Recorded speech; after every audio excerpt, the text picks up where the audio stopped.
Hi, welcome back guys. This is your friend, Lettuce Head Fanfics. Back with amazing fanfiction. This is the series of What If Deku Mastered Ancient Power? Please give this video a like and subscribe to the channel if you want more videos like this. Now let's get into the fanfic. Stupid Deku. What can a quirkless loser like you do? A blonde-haired boy shouted at the green-haired kid lying in the dirt. The young Izuku couldn't do a thing. Kachin may be right. The traitorous thoughts went through his mind. Hey, let's go, one of the boys suggested. Katsuki took him up on the offer and left Izuku on the ground. Even the kid he was trying to protect mocked him before leaving. He hurt all over, and his eyes were starting to leak his tears. Slowly rising from his position, he heard someone nearby. Hey, are you all right? Izuku turned his head to find a young woman hurrying towards him with a worried expression. Her face was foreign, with dark hair that reached her upper back. Her eyes were a glowing orange. I'm fine. I just got into an argument with a friend, he stuttered out. He could tell she wasn't buying it and her words confirmed it. Looks like you got into a fight to me, hang on. Potresti portarmi il kit di pronto soccorso, the woman hollered over her shoulder. Soon a large man came running over. His skin was a touch darker while having sharper features. Izuku noticed his eyes were a piercing yellow. The man pulled out a fair-sized first aid kit. May we? He inquired in a slight accent. Izuku nodded and the pair treated his scrapes and bruises. Thank you. The young boy looked up. Sorry. We didn't even introduce ourselves. I'm Anima Cacciatore, and this is my husband, Anima. The woman introduced herself. Anima nodded in greeting. Izuku introduced himself in kind. Hey, if I may be so bold, how did you get this beat up? Anima inquired. Kachin was bullying someone, so I tried to get him to stop, Izuku told the couple. Jesse looked at Anima, and he gave a nod. After the young boy was patched up, the Cacciatores walked him to his home. They didn't stop talking until they reached his porch. Izuku's mother, Inko, thanked the couple profusely and offered them some tea inside. This is wonderful, Midoriya-san. Anima complimented her. Thank you, Cacciatore-san, she inclined her head. Her son had run off to his room with the words, I'll go show you, hang on, to get something. Anima, he said. She gave him a curious look. We're from the West, he explained. So please call me Anima. All right then, Anima-san. Inko conceded. Jesse told her the same, and she decided to change the topic. So, what brings you to Japan then? Teaching, Anima stated. He saw the question forming in host's head and answered before she asked. Not at a school, she looked at him asking silently to continue. I am a martial artist, a master in fact. I was looking for someone to pass my teachings on to. He could see Inko's surprise. With 80% of the population owning a quirk, martial arts weren't what people wanted for self-defense. The only current hero he could think of that used them was Eraserhead. He remembered when he was a hero, many people used martial arts in conjunction with their equipment or powers, if they had any. He heard an from Izuku's room. Inko looked to her son's room when the door opened to find him running with one of his notebooks in hand. Stopping just in front of Jesse, he held it out to her. She pulled him up to her to read his hero notes with him. Anima started picking up the teacups while Inko told him she would take care of it. Let me help. It's the least I could do. He insisted. When the two went to the kitchen, Anima broke the silence again. Your son will make a fine hero, she smiled softly. He wants to, so badly, but he's quirkless. Anima glanced at her. He's told me. But looking at him, he's planning on it anyway. As Inko turned to her guest to find him give her an apologetic look. He knew the look in Izuku's eyes, as he had them himself when he was young. Young as the kid was, he had the path he was going to take, using almost any method he could think of. Inko looked him in the eye. I take it you speak from experience? He reminds me of myself in some ways, yes, but it's from the injuries my wife treated, defending another, Anima told her. His host glanced over to see her son bouncing in Jesse's lap while talking about Cementos' quirk. I know what you're implying, but he isn't you. Inko reasoned. And I never want him to be. Anima's words were heavy with his thoughts. He was proud of his life, but he knew his hands were stained with blood. But he could help others from making his worst mistakes. Midoriya-san, people like Izuku are rare. The will to help, just for helping, isn't common. That's what drives the best heroes, symbols of peace like All Might, to be just that. That passion to be a hero can fuel him to do remarkable things, but that same passion can be self-destructive if not controlled. I should know, as one of my best friends died because of it. Inko was shocked. Not because her guess had told her his friend had died, though that was unexpected, but because he was telling her that her baby boy, her little Izuku, had the same outlook as All Might. Anima bowed formally to Inko. Midoriya-san, please let me guide that fire in your son to bring him to his absolute height. Let me help your child achieve his dreams with my teachings.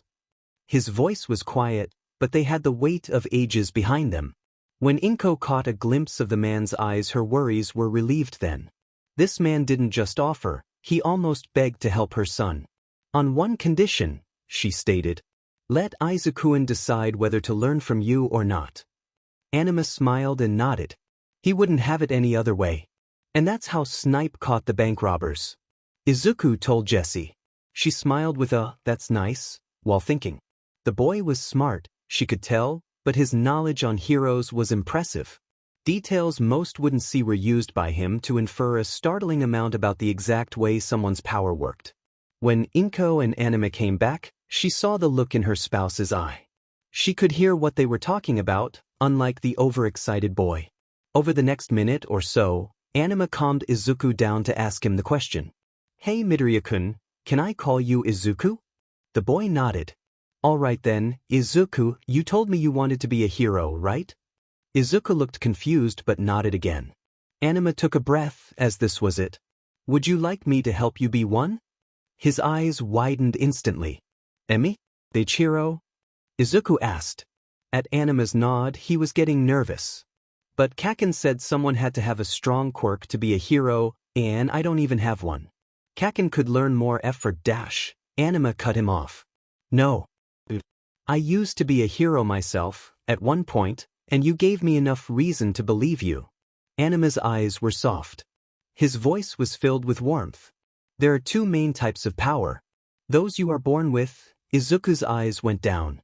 And powers you earn, through hard work. Anima lifted the child's head. I can help you can earn your place as a hero if you want me to. Izuku was tearing up. See, can I be a hero too? It wasn't a question, it was a plea. The plea of a child whose dreams were shattered after everyone told him he couldn't chase his biggest dream. Just, I don't think, I know you can be a hero. His voice didn't raise in tone, yet there was so much conviction in them that his words carried power. The dam broke, and young Izuku felt overjoyed. Someone believes in me. His tears fell from his face, darkening his shirt. After a while of comforting, Izuku dried his eyes. Looking at Anima, he gave his answer. Please teach me, sensei. Izuku's lit up the room with a smile. Anima gave a gentle one of his own. He passed a note with his address to Inko. My schedule is almost always free, so come when you can. He then turned back to his student. Izuku-san, the first thing I'm going to tell you as a teacher are the 3 codes of honor amongst those of the Lang Deluging that I practice.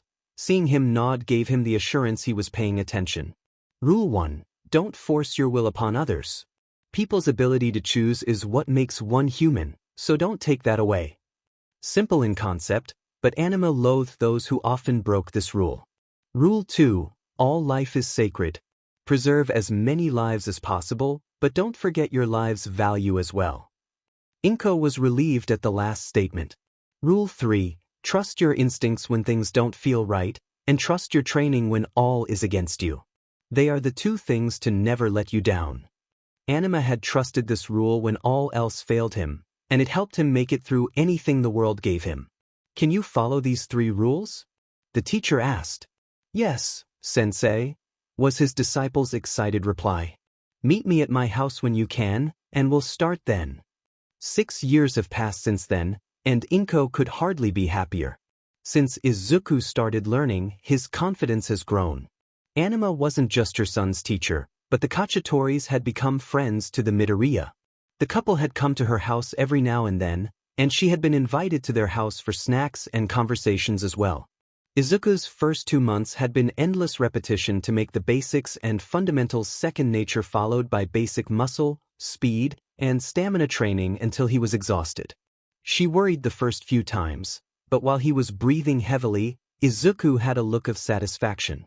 Anima also taught her son meditation and calligraphy for him to practice at home for training control. Now, Izuku was, by Anima, considered a 4th Dan in his 10-rank school.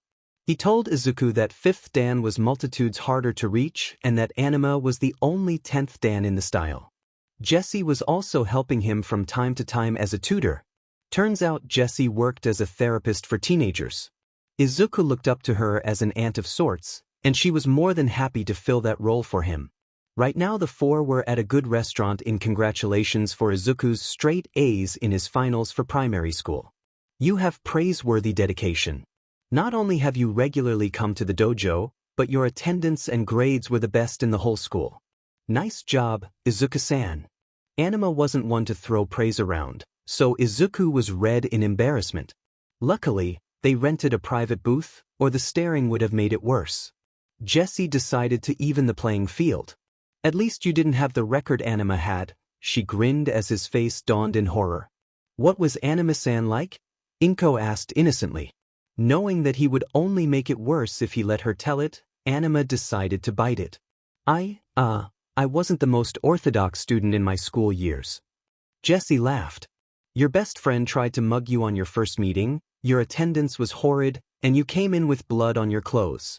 What was orthodox during your time in school?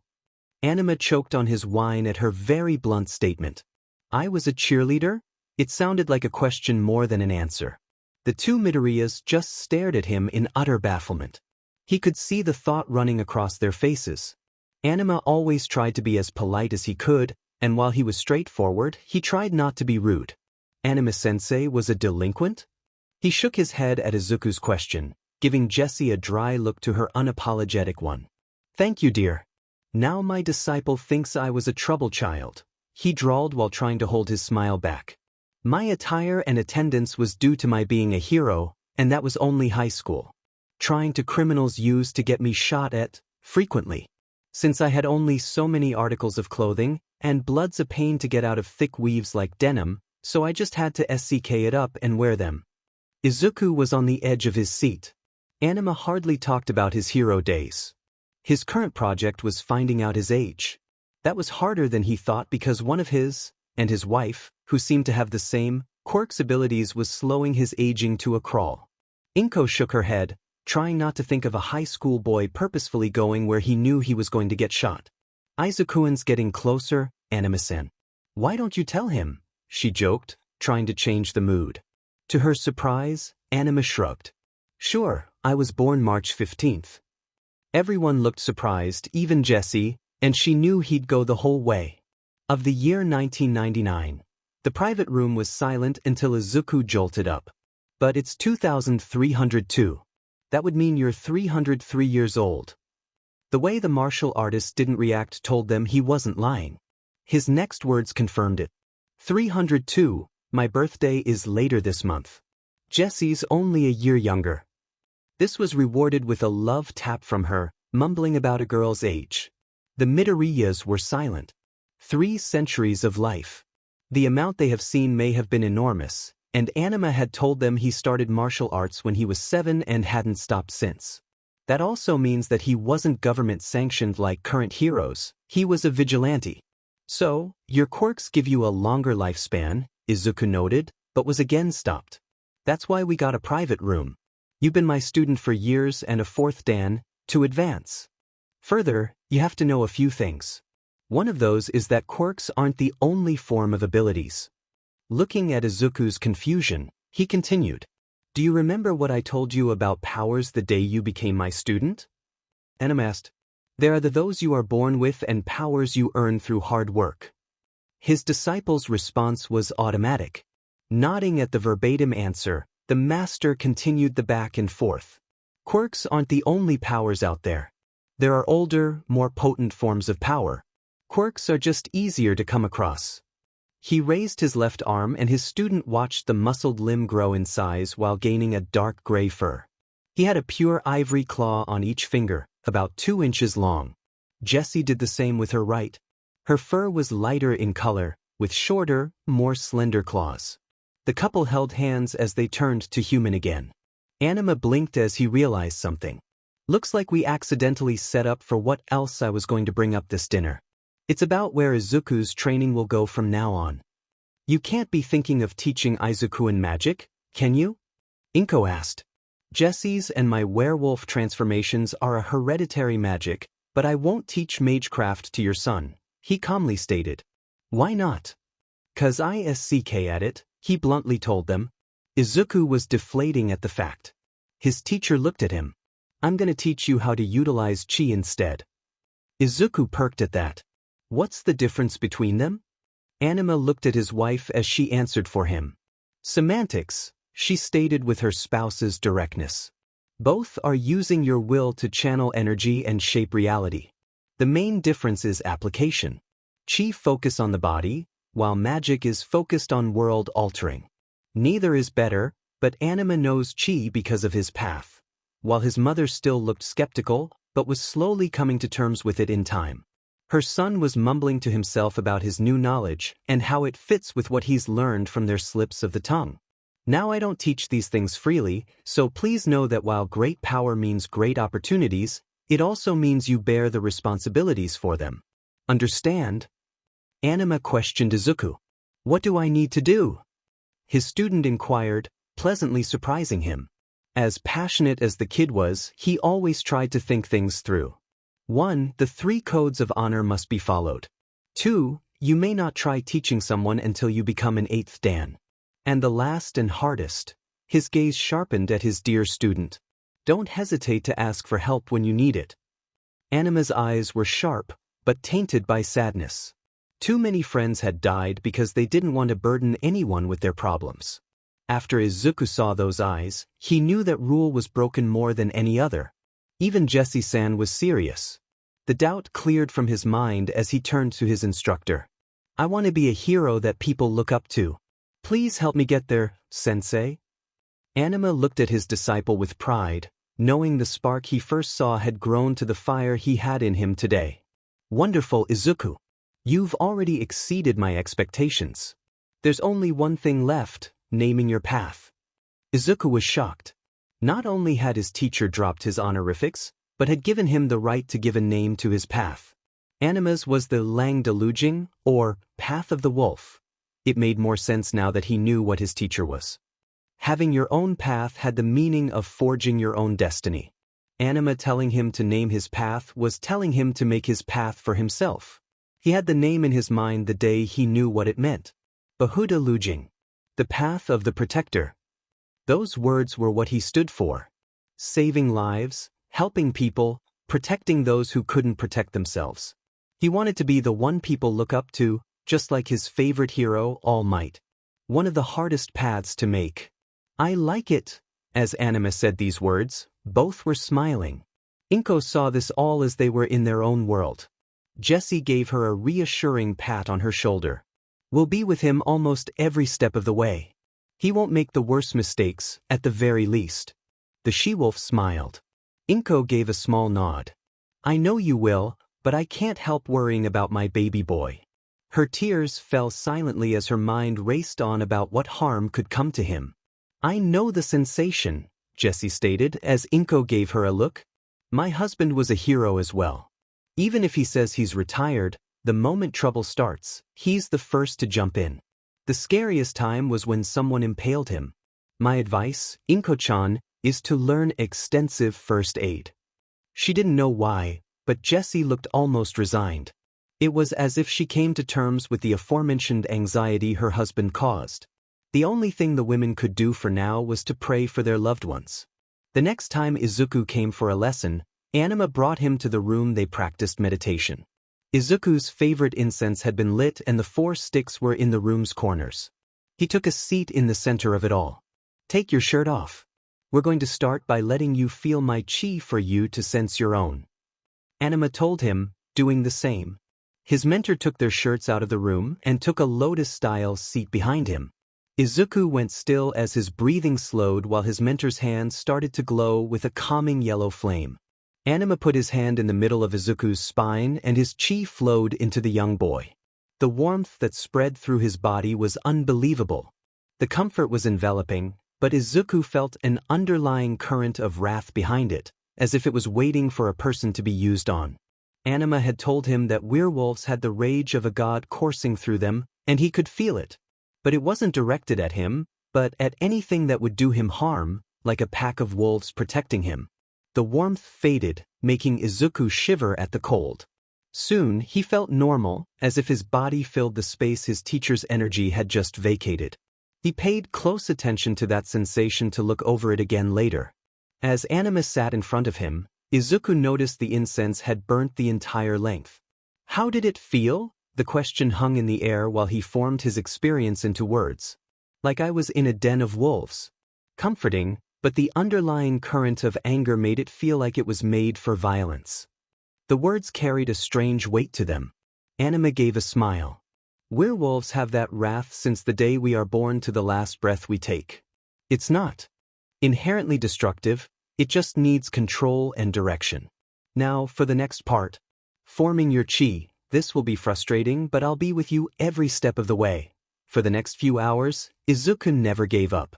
Inko went to the Cacciatore's after Jessie had called saying Anima and Izuku were still in the meditation room. Every now and then, the boys would lose track of time until someone told them, so she was used to it. At the door, Jessie greeted her and brought her to the tea room. Inko was always impressed by the size of the house the couple lived in. She found out that they bought the land and a friend came to make the small eastern manor as a gift. After some small talk, they heard Izuku shout down the hall. I did it. Yes. Anima was heard giving him congratulations at the fact. There was a pause until the shoji door opened and a bare-chested Izuku found himself in the room. Jessie-san, I managed to form my chi. Oh mom, when did you get here? The women smiled at his hyperactive antics.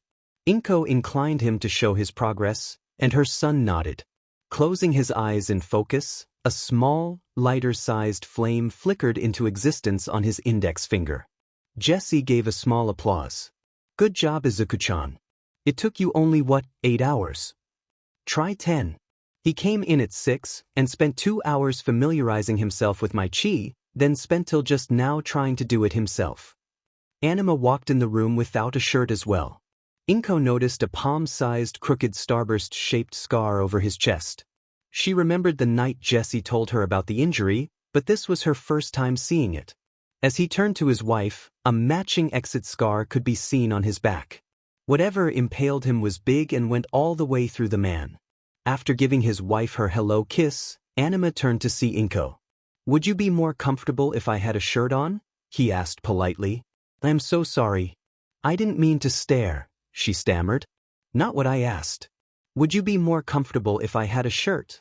After an ashamed nod, he walked off to get Izuku and his shirts. After he came back dressed, he pelted his mumbling student across the face with his. As Izuku put his shirt on, Anima addressed the unspoken question. I was 20 when I got it. While being a regenerator makes it hard, heavy damage can leave scars, but they don't hurt. I came to terms with mine long ago. He was calm talking about it. That's not the only one? Inko didn't know why she asked, but the words fell out almost callously. You probably didn't see them when you focused on the blatant one, but faded as they are, I have them. He wasn't even fazed by her tone, as the question was one he answered many times before. Ah, sensei, when can I learn how to use this? Izuku blatantly broke the tension as he made another small flame of chi. As it went out, his eyes fell a bit and he stumbled forward as Anima and Jessie caught him. Careful there. I told you that chi is the energy of life, remember? Overusing it isn't a good idea. Also, your starting training is to get used to making it, maintaining it, and growing it. Then you focus on control, finally working on power. Until then, promise me you won't train your chi without either Jessie or me giving permission. Anima gave him a lecture while setting him down in a chair. Inko followed him into the kitchen, worry overflowing. Do you mean that if he uses that too often, Izuku could hurt himself? How badly? Is he going to be dash? Anima cut her off. Fine, he's going to be fine, Inko-san. Utilizing chi is just physically and mentally exhausting. Overuse will have him passing out and messing with his focus, but unless he does something monumentally stupid, he'll be fine. Now, would you like to help me cook some food for the kid who hasn't eaten since breakfast? Having been placated, Inko decided to pull out all the stops for her son. After talking with each other some more and busying themselves in the kitchen, a large dinner was served in the dining room. Lively conversations abounded. Finally given the go-ahead, Izuku got Anima to tell stories of his hero days. Some were touching, others awe-inspiring, and a few that gave the Midoriyas chills. Inko told of Izuku's childhood complete with, to the boys' horror, baby pictures. Izuku talked about the latest things heroes, and Jessie talked about work and poking fun at other people's stories. Before they knew it, the sun had set and the dishes had been finished. Jessie walked them home for safety. When Izuku dragged himself to his room, he fell asleep almost instantly. Well, that's a wrap. While I know I'm going to get some flack, while the supernatural isn't in the MHA universe, this is sorta a blend with another hero world, and it was present in the world Anima is in, kinda has to be for what he is. I know some of you readers are curious about what my version of werewolves can do, so I'm going to tell you. While their powers grow in different ways depending on the individual, all werewolves are tough BSTRDS to kill. Durability, regeneration, heightened senses, and an almost unlimited amount of endurance. Transformed in their large wolf or bipedal wolf, those abilities, including their physical ones, are even stronger. Anima is specifically built for speed, while Jessie is better at her senses. Also, the fact that this world is centuries in the future, it has little impact on the story other than to make Anima that old. That is all for today. I will see you next time. What's this? Yes, I have posted another chapter. No, I don't write this fast. I made the first 6 or so chapters were made before I even made my fanfiction account, so I'm just formatting and uploading them every day until I hit the block. So no, I can't write 2,000 plus words a day. There are exceptions, but those are random and depending on my mood. Onto the time where the cannon was fired. Alright, class, it's at this time that I'm supposed to have you write down your career choice. I know that the vast majority of you want to be heroes, though. The teacher's words had the whole class in celebration. Hey teach, don't put me in with these others. Katsuki's words rang throughout the room as the students turned to him. The hell? What do you mean by that? Shut up, you secondary characters. The teacher tried to change the subject after Katsuki's response to their jeers. That's right, aren't you going to be aiming for UA? The class's reaction changed as people were discussing how hard it was to get in there. Oh yeah, Midoriya was planning on enrolling there too. That one line shifted the class attention once again. Izuku gave a shy smile as he scratched the back of his head at their inquiries. In another life, he may have been ashamed of himself, but not now. He was just uncomfortable. He had Anima-sensei and Jessie-san to believe and push him now.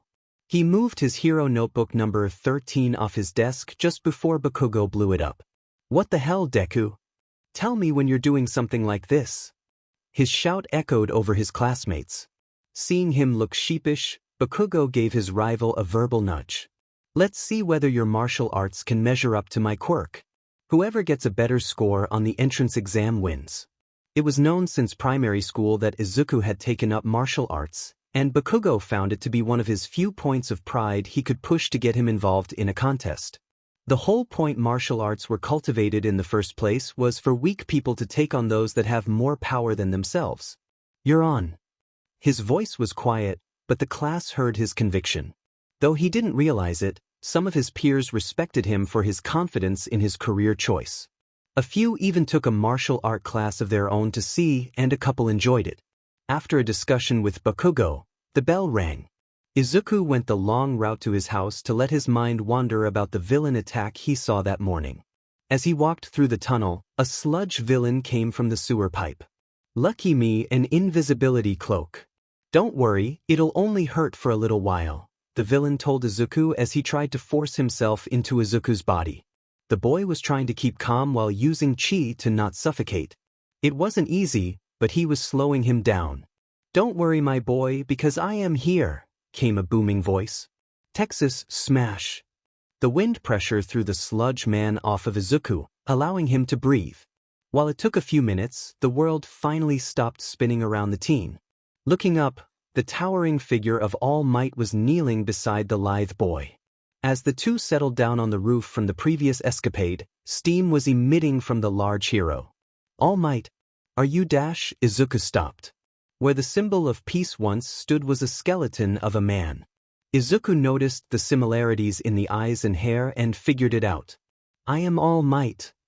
He spoke through the blood coming from his mouth. Izuku panicked as he reached into his bag where he pulled a small first aid kit. It was a habit he picked up from the Cacciatores. Handing the haggard man a swath of gauze, he helped him sit down. "Are you all right?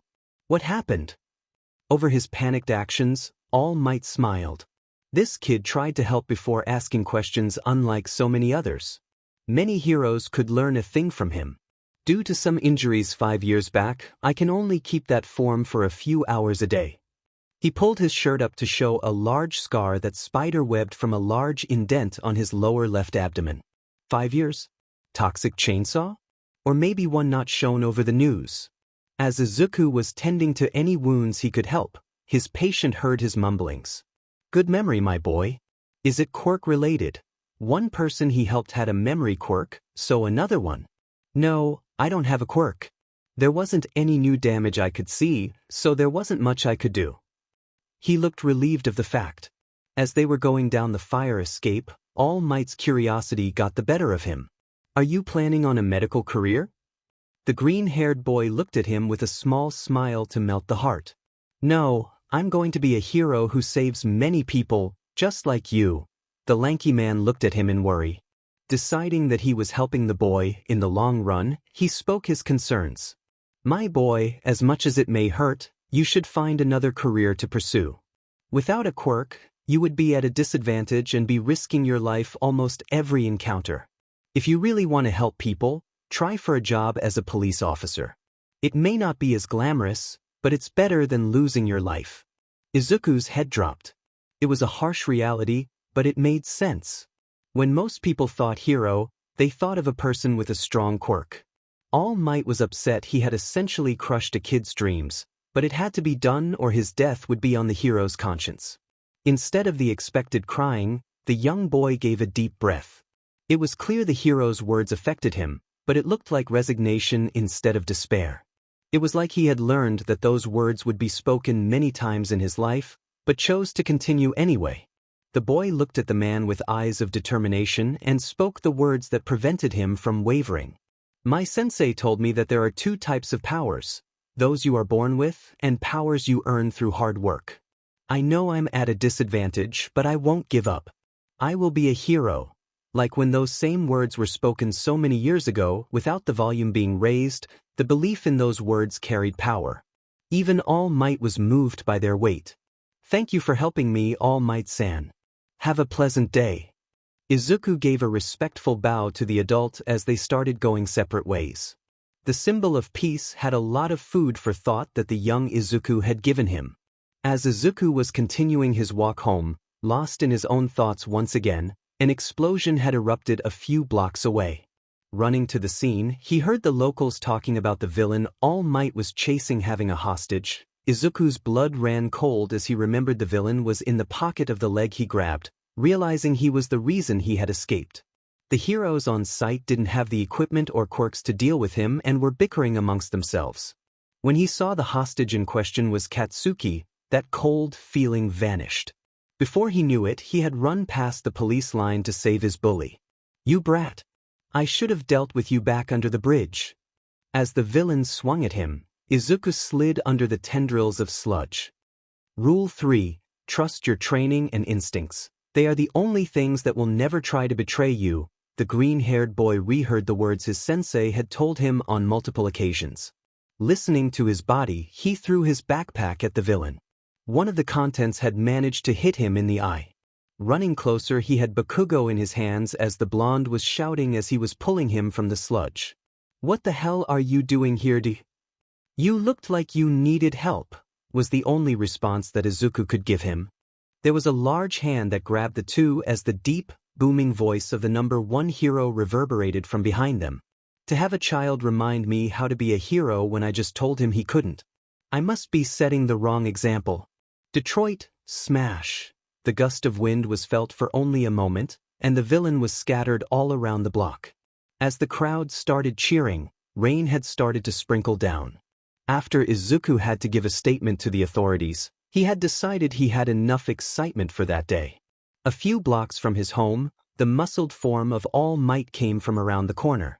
After some worry and mild embarrassment for coughing blood while reverting to his more sickly form mid-sentence, All Might went to the point.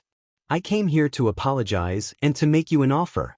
When even the heroes sat back, you were the only one who ran to help. You, someone without a quirk, did something like that when I had told you not 10 minutes earlier that you couldn't do it. I am rectifying my words, you can be a hero. Izuku gave a bright smile as tears of joy fell from his face. Even his idol believed in him now. All Might saw the burden he placed on the boy lift and then some. Now for my proposal, you are one that's worthy of inheriting my strength if you accept it. The last words got Izuku to look up to the hero in puzzlement. The man gave a chuckle before explaining himself. My quirk isn't unlike the sacred torch passed down in legends. I am the 8th successor in fact. One man cultivates strength and passes it to the next, only for the next user in the cycle to do the same for their successor. I want you to be the 9th bearer to this quirk, one for all. As Izuku had heard these words, he started mumbling about the way it could be possible until the frail man stopped him. His next words surprised even himself. I would love to, but we need to talk to Sensei about something this important. It made sense. After the day he was told of Chi, there were no secrets between Anima and Izuku. Not even his mother had the level of trust his teacher did. All Might was surprised, but if this, Sensei, gave the green-haired boy the nearly unshakable resolve, then they must have known each other for a long time. Even with the admiration for the hero clear as day on his face, he didn't jump at the opportunity. All right, when do you think he could see me? I'm going to his house to train tomorrow, so you can explain things then, the boy politely told his idol while writing the address on a scrap of paper. After reassuring his mother that he was fine and he wasn't at risk of keeling over, the green-haired boy was lying on his bed while calling his teacher on the phone. Izuku-san, I'm glad you called. Jesse and I have been worried about you. Anima's voice was comforting to the boy, and it was touching that they were worried. I'm all right, Anima-sensei, just exhausted. That's not what I called about though. Due to the villain attack and a bit before, I had All Might wanting to help me become a hero, and he's coming to talk to you tomorrow. There was a pregnant pause as he knew that Anima was pinching the bridge of his nose. Nothing's ever going to be normal after this, you know that right? His teacher asked him. I've been learning martial arts from a multi-century-old werewolf since I was 6. When was my life normal? He asked rhetorically. Age 5 and prior. Izuku laughed at the non-sequitur and deadpan answer. After righting himself, Izuku gave his honest opinion. It'll help, having All Might teaching me, that is. You haven't been a hero in a long while, so you never even got your hero license. All Might said he'd talk to you when you two meet. After a little more conversation to ease his mind of the day's excitement, Izuku fell asleep to prepare for the adventure tomorrow would bring. After everyone needed found themselves in the living room, All Might went through everything that he cleared with Izuku to his mentor. After a moment, he took a breath and looked at his pupil. Handing him a guide for the Chinese character Hua, Izuku excused himself to the study to let them talk privately. Calligraphy? That's not what I expected for getting him to give us privacy, the haggard man wondered aloud. It's a meditation and control exercise. It also, to his and his mother's delight, made his handwriting the best in class. The martial artist gave a smirk before he steeled his face to get to the point. Yagi-san, if you want to train him, know that the will of heroes lies deeply in my student. Seeing Toshinori tilt his head, he continued. He wanted to be a hero before we met, and that desire to protect hasn't and probably won't ever waver. He wants to inspire like you do, and with that passion he will. It's why I decided to train him all those years ago. The look in his host's eyes as he spoke those words made the frail hero pause. Those eyes looked ancient, too old for someone of his apparent age. As he continued, those eyes never changed. I used to be a hero at one point as well, and I made so many mistakes in my life that it's not even funny. You have as well if I'm not wrong. I don't want him to make any of my worst failures. Would you work with me to make Izuku the hero he wishes to become? Anima gave All Might a small bow from his seat. The pro-hero smiled at the intent. He was expecting him to show ego at who looked to be his only prized pupil, only to have him ask if he was willing to work together for the young Izuku. No ego, no overconfidence, only the will to make his student's dream a reality. It was a refreshing feeling, being treated like an equal. The haggard hero gave the martial artist a bow of his own. I would be honored if you would allow me to aid in making young Izuku's dream reality, Anima. The words fell easily from the man. Thank you, Toshinori. Both knew that honorifics were unnecessary between them anymore. They were both the teachers of Izuku, and while Toshinori couldn't have the trust and bond that Anima shared with the green-haired boy, he was now responsible for Izuku just the same. Small talk played between the two men after they shared many things that concerned Izuku. Toshinori was shocked about chi, but reasoned that if a quirk could be passed down, other forms of powers weren't impossible. Izuku came back after a while to show his work on the word he was given. Upon approval and pointers, training began as the teachers discussed how to integrate Toshinori's training to Izuku's training schedule. Agreeing the frail man would take over physical strength training and later, when he got it, quirk training, while Anima would continue on technique alongside mental and chi training. They would discuss when they needed compromise, but their students' health always came first. The current goal, get Izuku into UA. Whoever can guess the Chinese character that Izuku practiced gets a cookie. Katsuki is still arrogant, but after a previous event that I will reveal later, he treats Izuku as a rival to see who's stronger. Speaking of our bush-haired hero, I know that he's not the jumpy, nervous wreck in canon, and that's on purpose. The first point, he has people who believe in him, so he has more confidence. That also explains his reaction to All Might telling him he couldn't be a hero. It still hurt, just as much as if your favorite role model said you should give up your dreams, but again, he has a small group of family that supports and helps him along his chosen goal. Second point, he has been trained in martial arts, which means that he has more self-control. When I was learning martial arts, I was told to control my emotions. The one in my case was restlessness, instead of letting them control me. Izuku has been taught the same, but he isn't unflappable. Our hero is the type of person who wears their heart on their sleeve, so everyone can see his emotions clear as day, but he doesn't let those emotions cloud his judgment. Was he ecstatic he met All Might? Hell yeah, and it was visible, but it didn't prevent him from asking Anima if it was okay to learn from someone else. As for the large skips, they're parts that mainly follow the canon, so I don't want to write them. Any part that doesn't seem clear, that would be my fault, as this is one of my first stories I've written. For now, though, that's all folks. It was more of a trail run, but Izuku's first goal when learning from Yagi-sensei was a form of strongman training. The prize for doing so was one for all. Cleaning the illegal dump site that used to be a beach. Even cleaning the whole beach instead of just the designated area only took a single month. If he didn't have good health before then, it probably would have taken him 10, but as he was in phenomenal condition, it just got him to use a few muscles he didn't use as much. While a little awkward, gaining one for all made a few problems. Namely, how to approach Inko with the fact her son gaining a quirk at age 13. While Toshinori wanted to make it sound like Izuku was a late bloomer, Anima reasoned that there were few people who gained one at his age and that while most would buy it, this was Izuku's mother. Izuku wondered if they could make it sound like they could disguise it as chi, but he was reminded that they had already told her how it functioned. Anima was pretty sure that outright telling her would have the least fallout in the long run, and they could omit some facts to keep the identity of All Might secret.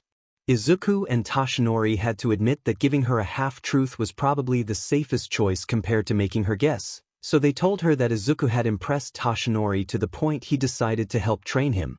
How does this explain Izuku gaining a quirk? Inko inquired. Anima had always explained himself when her baby boy was involved, so she remained patient. Midoriya was given a stockpiling quirk with the ability to be passed from one person to another, adding the power accumulated by those who used it prior. I've been injured, so I can't use it anymore. Your son can. Toshinori told the half-truth. While the embers of One for All remained, the quirk was technically no longer his. Watching her mull over these facts, she gave a nod. Alright then, if anything, I know you have the best intentions for Izuku.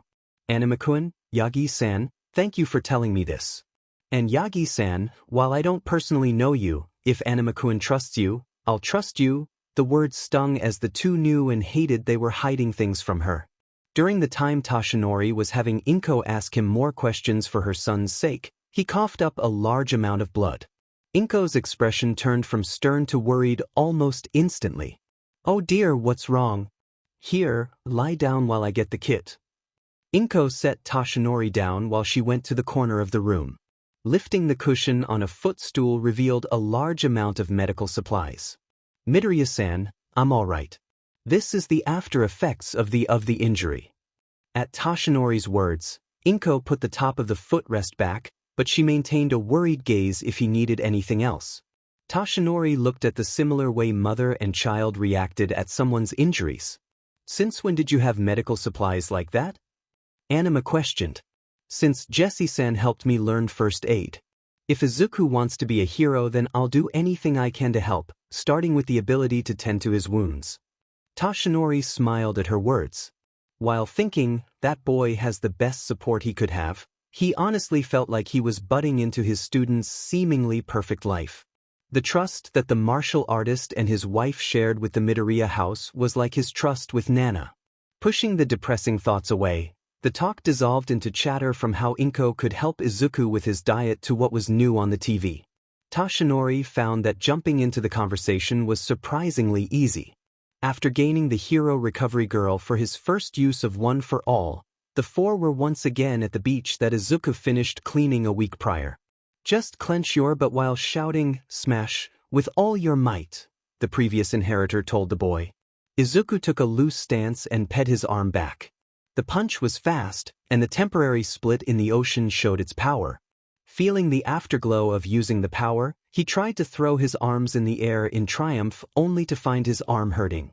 Recovery Girl was by his side just after he screamed in pain. His arm broke. Not just the bones, but muscles and skin tore as well. After giving a quick kiss to his arm, Recovery Girl stole his stamina to heal his arm. Toshinori walked up to his student. That was impressive, young Midoriya. That was a strong punch, he praised while Anima came up behind him. Your form was off. Technique is how you mitigate injury, no matter the power. Rule 3.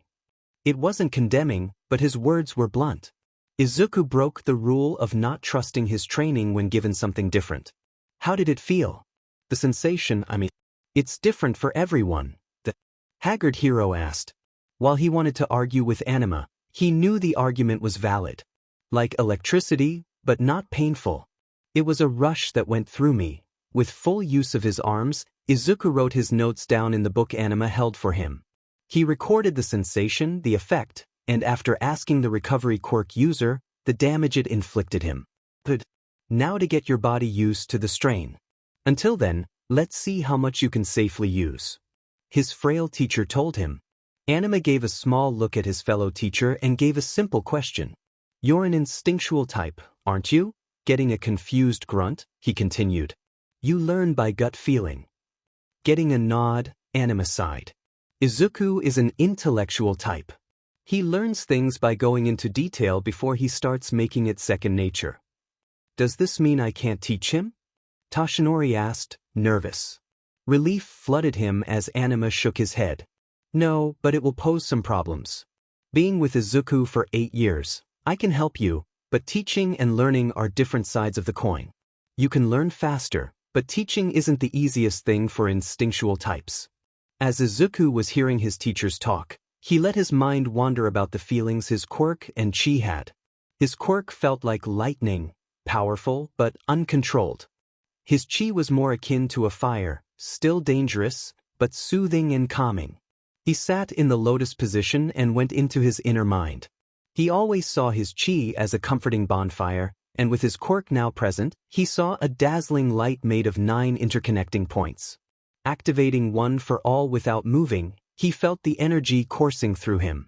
It spread through him in set paths while the power bled beyond the trail.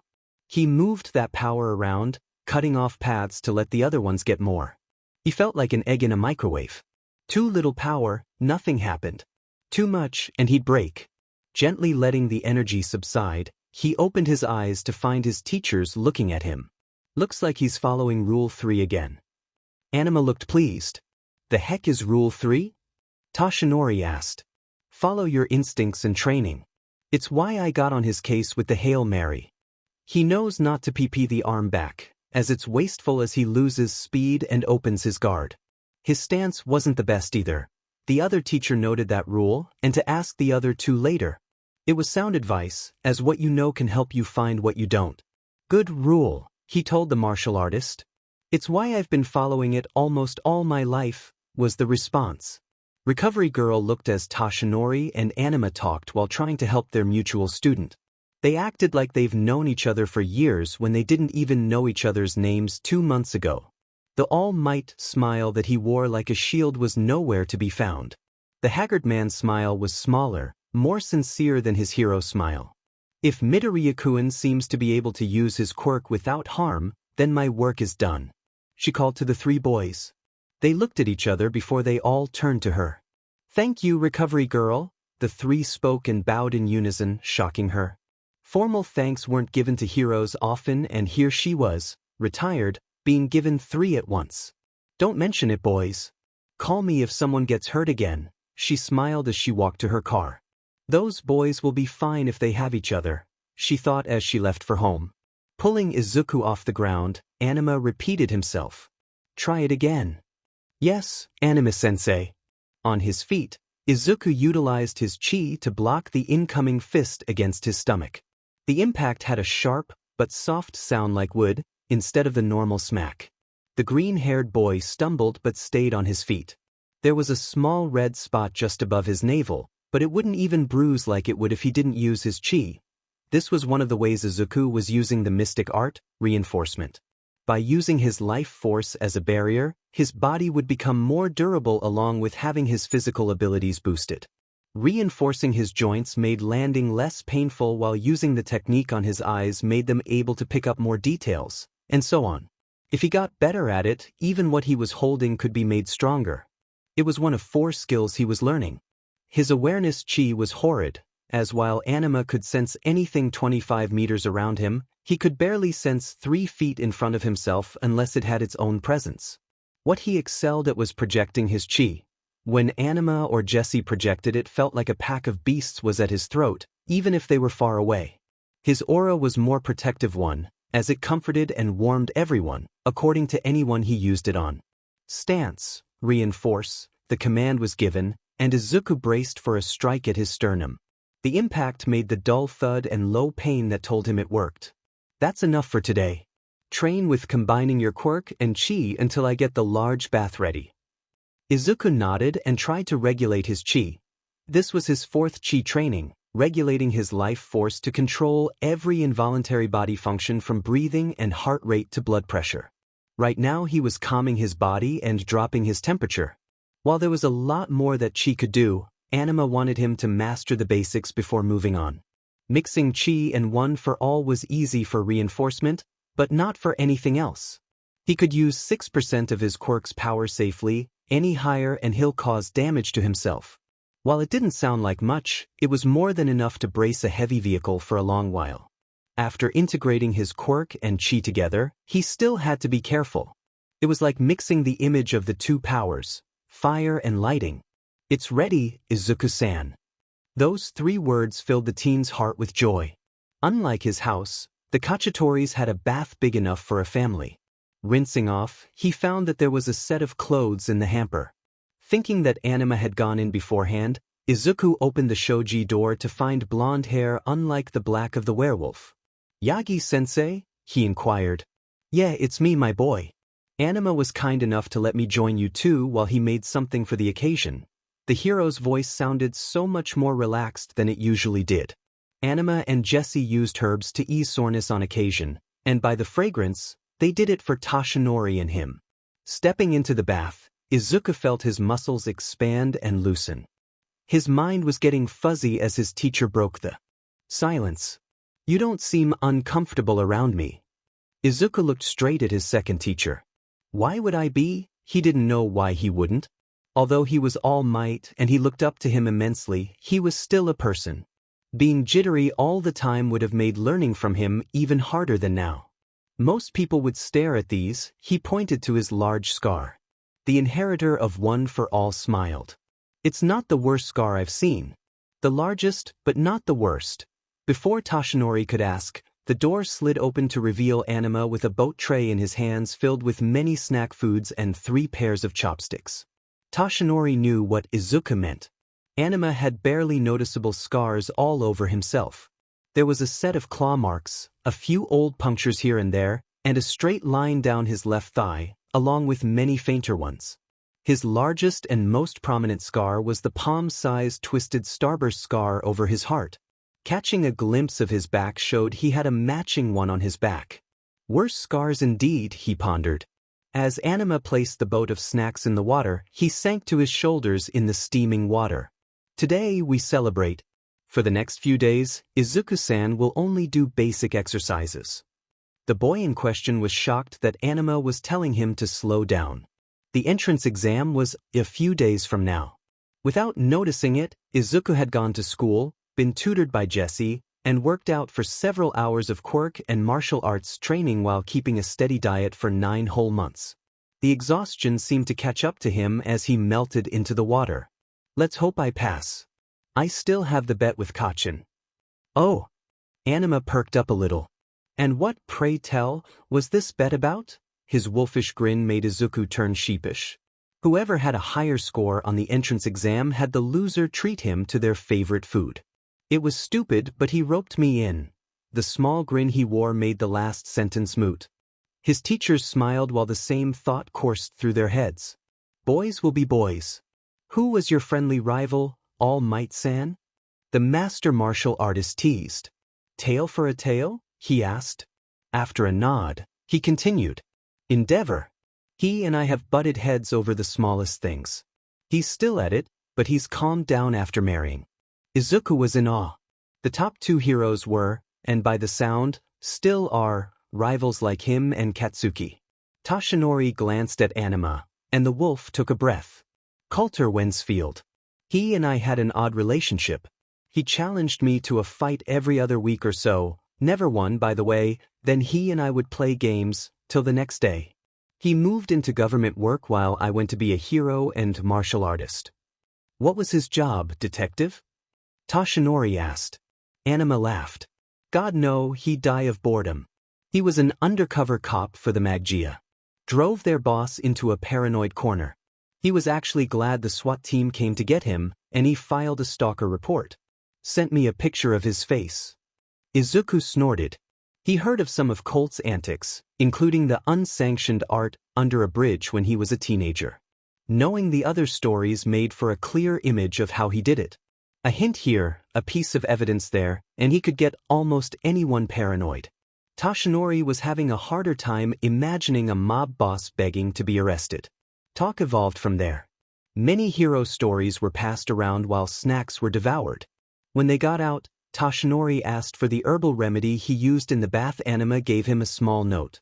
Izuku decided to spend the night, so a call to mom later and he crashed on the spare futon. In 5 days, he was going to enter UA for the entrance exam. It's me again. While I was going to put the exam itself in here, I saw that I was 9 pages in.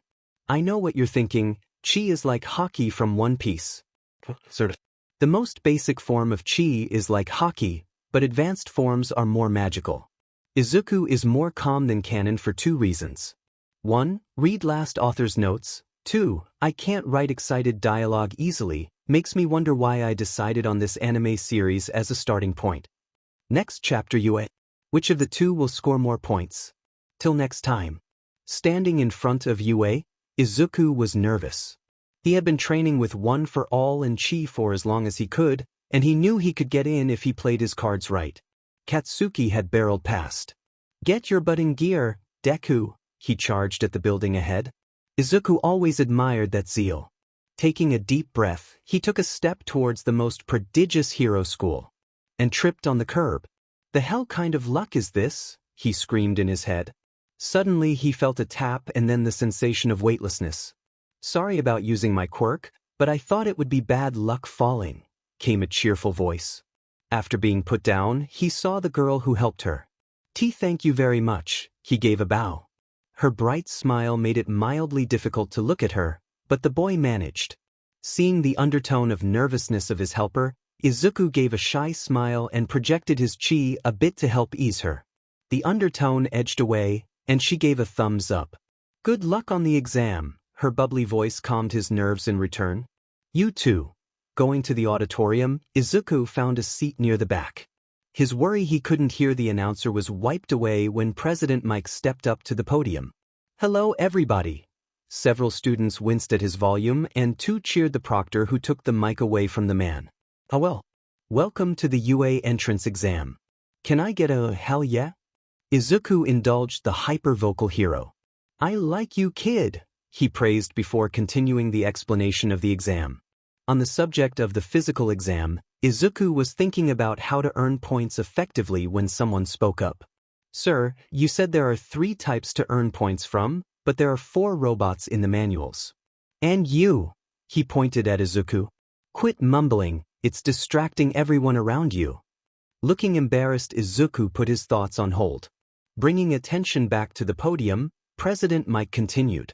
Good question examinee 7111.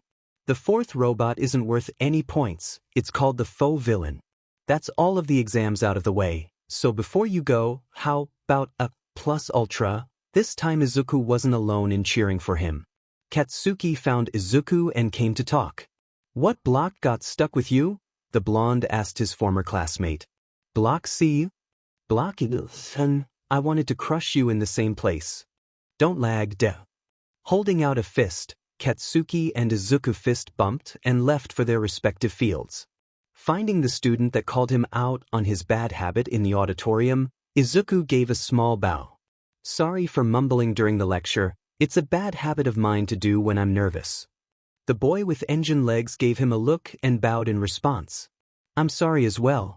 You weren't the only one nervous, and I took it out on you. After the brief exchange, President Mike shouted from the main building. And you start. Everyone looked at his position. Heroes don't get warnings, so get going. No one needed a prompt after that. Izuku jumped over to the top of a small building to get a view while everyone else just ran in. You always try to look before acting, and that's good. Running in blind rewards you with nothing but trouble. Anima's words ran through the back of his mind as he was picking off the ranged villains on the rooftops. Every now and then, someone would get pinned by the BB fire they shot, and he'd throw a rock to make them target him. He never got a point for doing so, but helping another was reason enough. 5. There were only 5 2-pointers on the roof's side. Then came the call for the 2-minute mark. Towering over the surrounding structures was a robot with a 0 on its body. When everybody else ran, the martial artist caught a glimpse of someone. It was the girl that helped him at the entrance, stuck under some rubble. Her quirk seemed to be erasing gravity of objects she touched, and there was more on top to weigh it down, preventing her from freeing herself. Without a thought, Izuku ran towards her. When she saw him running her way with nothing but worry on his face, she was reminded of the hero story she read. The largest piece of rubble was easy for him to move as he kicked it off of the girl. The faux villain came to strike, but Izuku just took a stance. Hopefully, she would be able to get out of there if he bought a minute of time. While infusing his chi into his legs to anchor himself, he reinforced his arms to protect them. The strike felt like a truck, and he couldn't stop all of its momentum. Redirecting that momentum, however, was a lot less effort. The steel appendage skid past the two. The girl looked at her savior as he glanced at her. I'll hold it for a bit, you get going. Izuku's calming aura filled the small space with warmth. Her next words, however, told him his initial plan wasn't going to work. My ankle feels like it's twisted. I don't think I can run. Izuku swore in his mind. He couldn't outrun the colossal steel monster while making sure she wasn't getting more hurt by his speed. The option to destroy the faux villain looked like the most appealing option at the moment. Charging his body with one for all and bracing himself with chi, the green-haired boy ran at the robot. Getting airborne wasn't hard, and the next thing he knew, Izuku was right in the robot's face. His axe kick smashed the robot into the false building behind it as its front crumpled like paper under the blow. Noting that he didn't gauge the power correctly, he felt the tear in his calf as he came closer to the ground. Finding it a little hard not panicking made him miss the girl he saved slap his face to erase his gravity. Hovering only a foot off the ground, his panic seemed justified in his opinion. Release. The words held no meaning to him, but by his gravity returning made him guess that she gave her quirk the command to let go. He gave a grateful smile as he started to limp up. I'm glad you're okay. Now then dash, his mind went blank at Mick's words. Time. That's all folks. Go on home while we tally up your points. Izuku felt distraught. As Recovery Girl made her rounds, she came across him. Where are you hurt, dear? The teen looked at her. Oh, I think I hurt my calf with the kick, but it's not bad. As everyone gathered, they saw the look on his face. Healing the wound was simple enough, and the girl he saved looked at him in worry. What's wrong? It was a simple question, but it hurt to say it. I only got 10 points. It takes 20 or more to get in. The crowd hears it, and someone spoke up. Bullshit. It was a kid with spiky red hair and sharp teeth. Total bullshit. You helped me get out of a bad spot not 5 minutes ago. I'll try and help if I can, dude. The words touched him. Izuku had helped people before, but he hardly got thanks for it. It was a pleasant feeling. A boy with 6 webbed arms chimed in as well. You too? A 3-pointer cornered me before he knocked a leg off. I'll chip in as well. Then came a blonde-haired kid with a metal belt. Non. Not acceptable.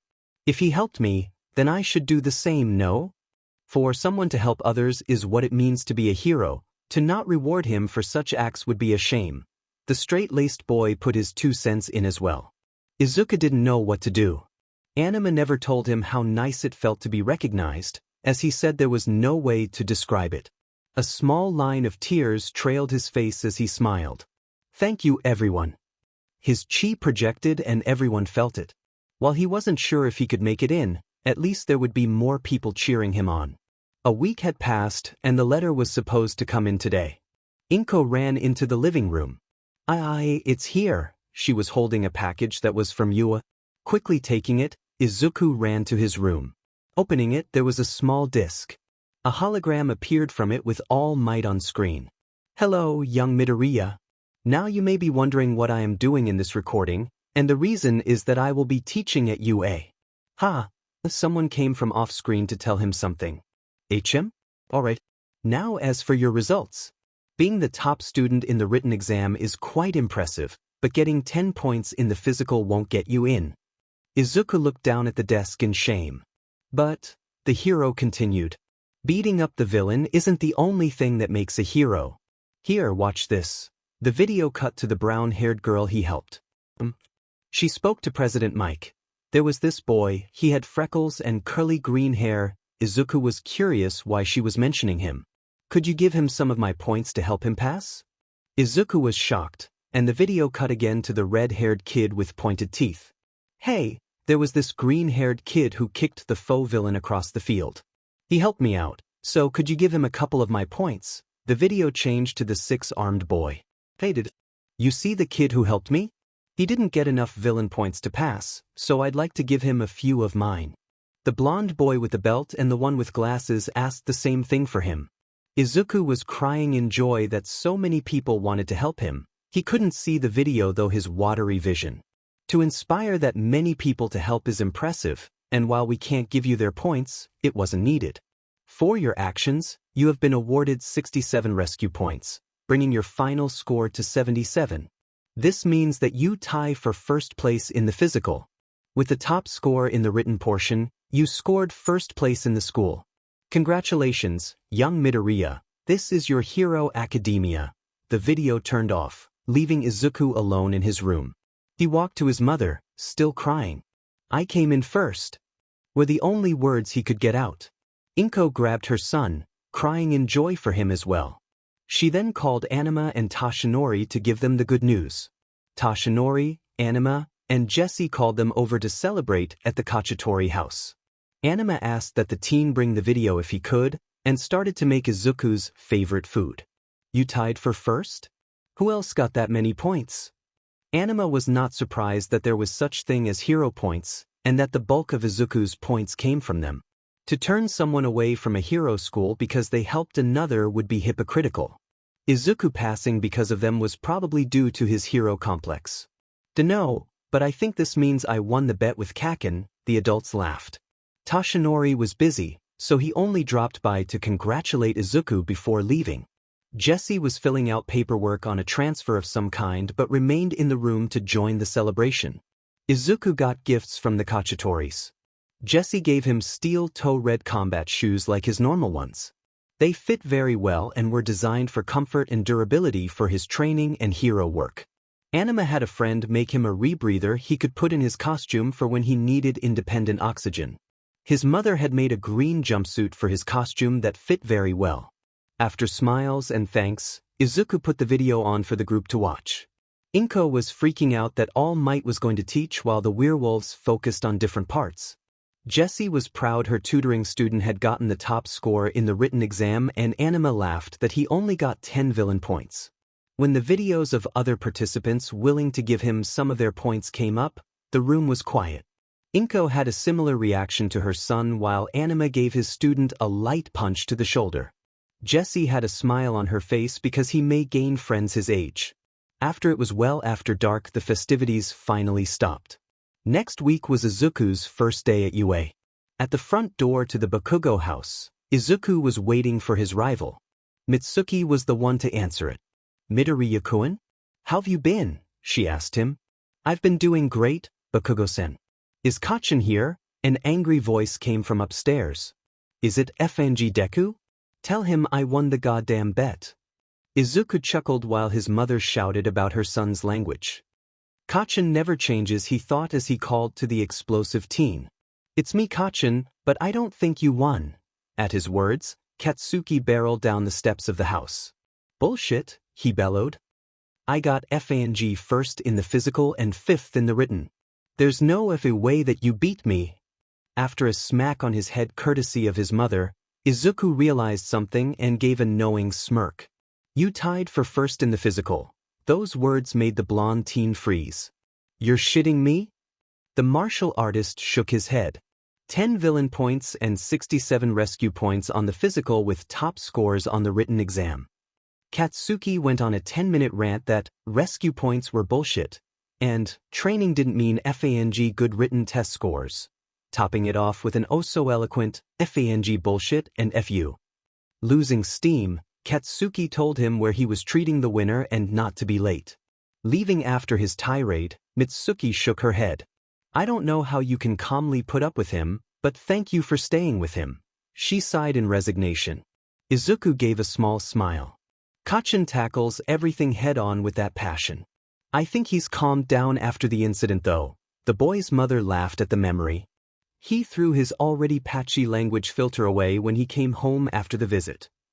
Izuku smiled at the image. Stay safe, Midoriya-kun. Thank you, I will. Izuku left the Bakugo residence. Next week, he was going to be a hero in training, and he couldn't wait. Did you forget your handkerchief? What about your books? Did you dash? I'm fine, Mom. I'm going to be late. Izuku was trying not to brush his mother off, but her worrying wasn't necessary as he had packed and repacked his school bag last night 4 times. I'm sorry, but I'm so proud of you. Go on now, my little hero in training. Inko let him go after a kiss, and Izuku bolted for the train station. Once he got on the train, the realization struck. I really am a hero in training now, aren't I? Izuku couldn't remember a time when he didn't want to be a hero like on TV, and now he was going to be formally educated on how to do it. Yes, Anima had trained him to be a hero as best he could, but there was only so much you could learn from martial arts. Walking to the board at school that would tell him which class he was in, he saw the brunette from the entrance exam. It looked like she saw him too as she waved. I really am a hero in training now, aren't I? Izuku couldn't remember a time when he didn't want to be a hero like on TV, and now he was going to be formally educated on how to do it. Yes, Anima had trained him to be a hero as best he could, but there was only so much you could learn from martial arts. Walking to the board at school that would tell him which class he was in, he saw the brunette from the entrance exam. It looked like she saw him too as she waved. "Hey, it's you. I'm glad you got in as well." Giving a shy nod to her enthusiasm, Izuku gave a glance at the board. "It looks like I'm in class 1. You?" Her bouncing made him guess that she was a classmate.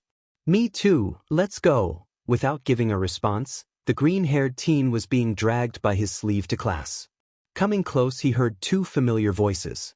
"And I said shut the F up unless you want me to blow up your effing face. You dare threaten a student?" Izuku went in the room to break up the fight. "Ah, it's you," he called to the teen in glasses. He also greeted the ones he saw in the video. He took a bow. "They showed me what you all tried to do after the exams. Thank you for trying so hard to help me." They smiled at him. "Don't sweat it, dude. What you did was too manly not to let you in." "I'm Eijiro Kirishima, by the way," the redhead told him. The others spoke the same sentiments and introduced themselves as well. "My name's Midoriya Izuku. I hope we get along." A voice cut him off. "Get to your seats. If you are here to socialize, go home." A man in a yellow sleeping bag dropped from the ceiling. As everyone did as he said, Izuku noticed the hero teaching and felt sorry he had to teach what appeared to be right after work. "My name is Aizawa Shoyuda, and while there's supposed to be a small speech for me to give, screw it. Get your gym clothes and meet me at the courtyard outside." Everyone was confused at his statement, but followed his instructions anyway. Outside, everyone was gathering around. "Today, we'll be doing a quirk evaluation exercise," the teacher spoke in a dead voice. "Sensei, didn't we have an evaluation as the entrance exam?" Tenya spoke up. Shoyuda ignored him and turned to Katsuki. "You're my demonstration." He threw a softball at the blonde. "How far was your softball throw in middle school?" 67 meters, why?" Katsuki asked with a glint in his eye. "This time use your quirk. As long as you don't step outside the circle, use whatever means you want." At Aizawa's words, the explosive blonde gained a disturbing smile. He took a stance and started to throw. Die! Using the shockwave as a propellant, he launched the ball far away. The ball stopped on the other side of the field. Before anything else, one must know what they are capable of. This will be your basic hero foundation. Showing his score of 705.2 meters, Aizawa gave his reasoning. The class started thinking it would be fun to see their limits until Aizawa shot them down with his counter-proposal of expelling the student that ranked last. Izuku was in the top 5, so he was sure he wasn't getting expelled. Using both One for All and Reinforcement Chi was becoming routine for him, and they made most of his tests a breeze. Side hops were where he was lacking, but he made up for it in the grip strength, though Shoji bested him by a good 100 kilos. When it came to the softball throw, he felt the lightning in One for All fade, and only his reinforcement helped, making his score of 95 instead of his middle school record of, "Oh, is your quirk a mutation, 'cause I thought I erased it?" Izuku looked to his teacher in puzzlement. "Only part of it functions like a quirk, the other one is governed by other limits." "Why erase it though?" As the words fell from the martial artist, Bakugo stowed those words away to ask his rival later.